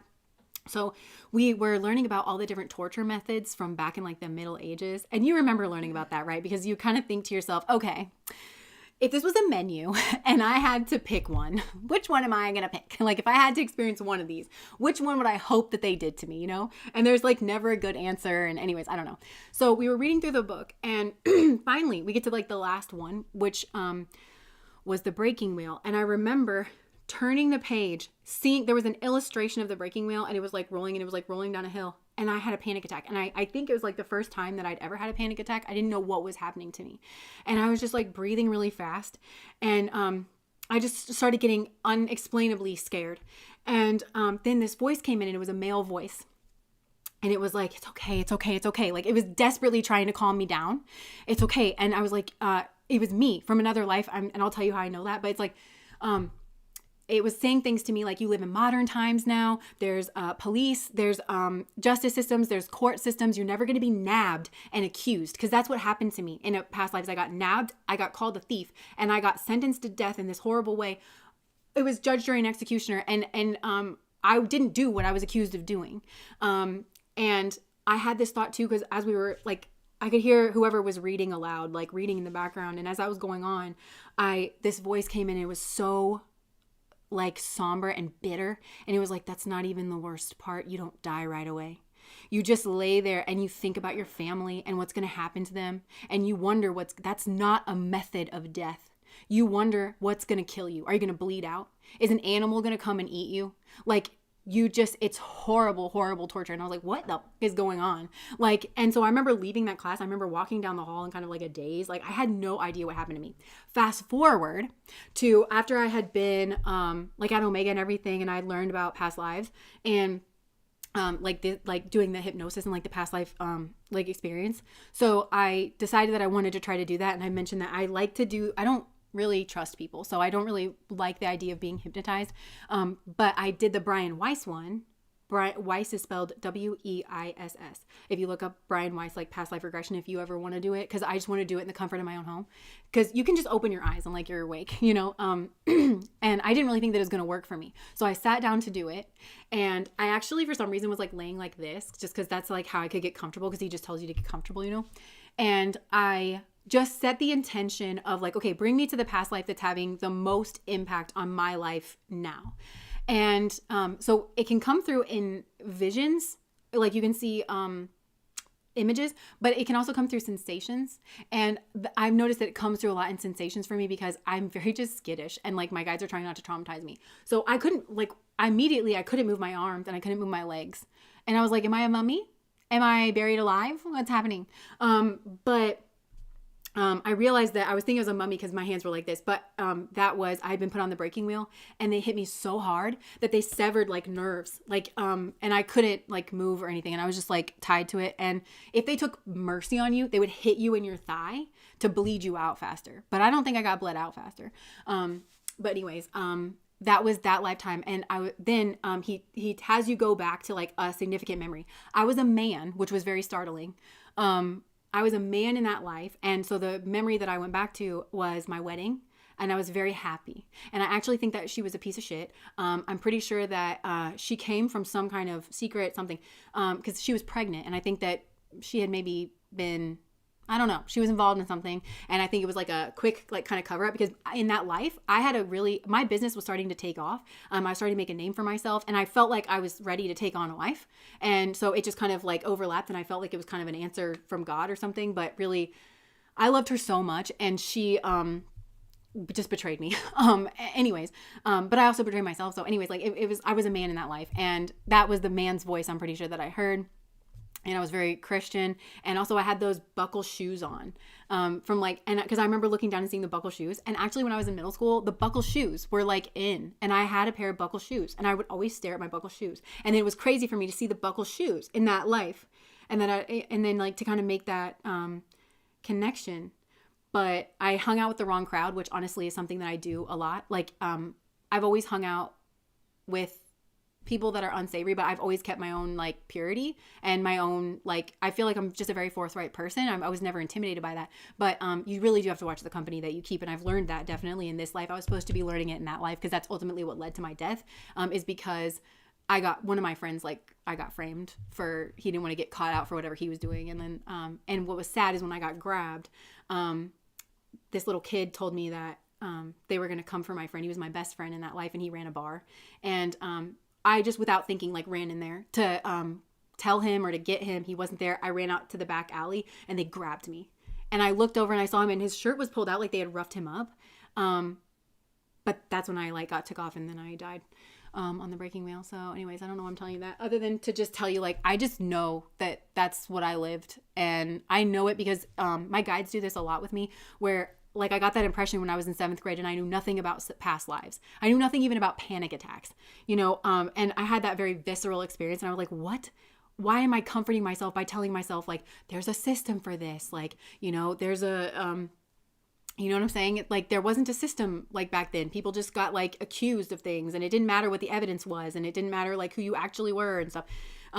And I was like, what? Like, this makes no sense. I've never even remotely had an experience like that, you know, and that, why am I so, you know, and then to later find out about past lives, and then to like see myself as a man, and then like to, you know, it was crazy. It was crazy. It was crazy.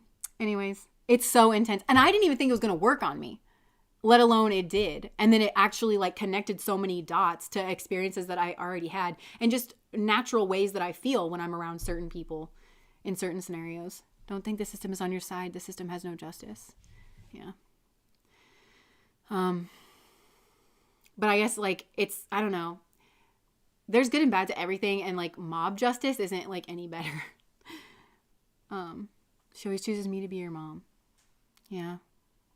So, oh, I'm glad. You know, so I love your stories, Jess.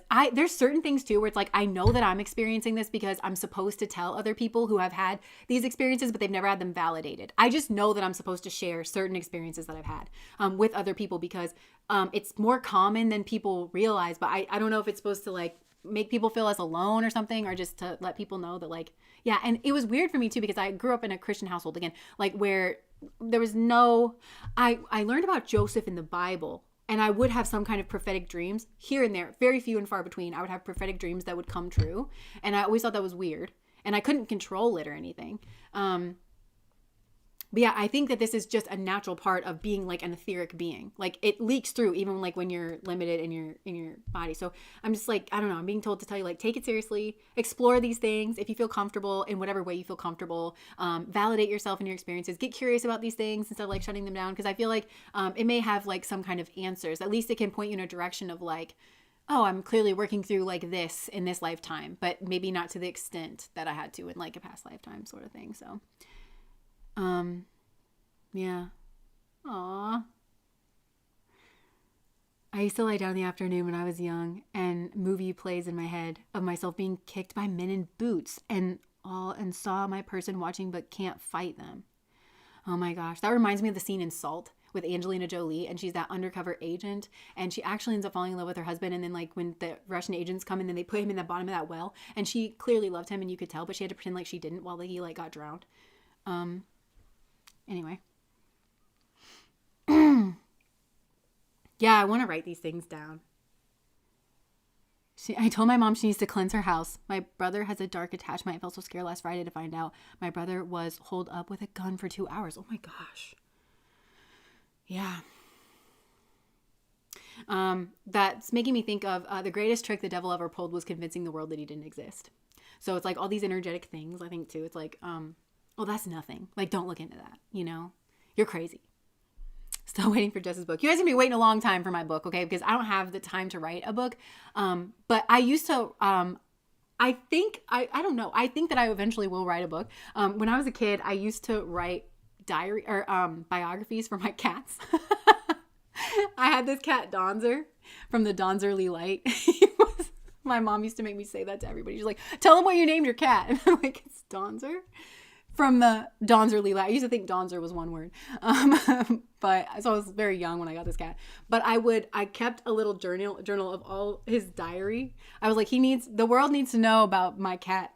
Like, it's important to remember these experiences. And I used to write like, so I don't know. I think I'll eventually write something someday, but I think it's maybe going to be at the end of my life. Like if I have some time to do it. That's so cute. Yeah. Okay. That's what I have, you guys. I'm hungry. I want a taco.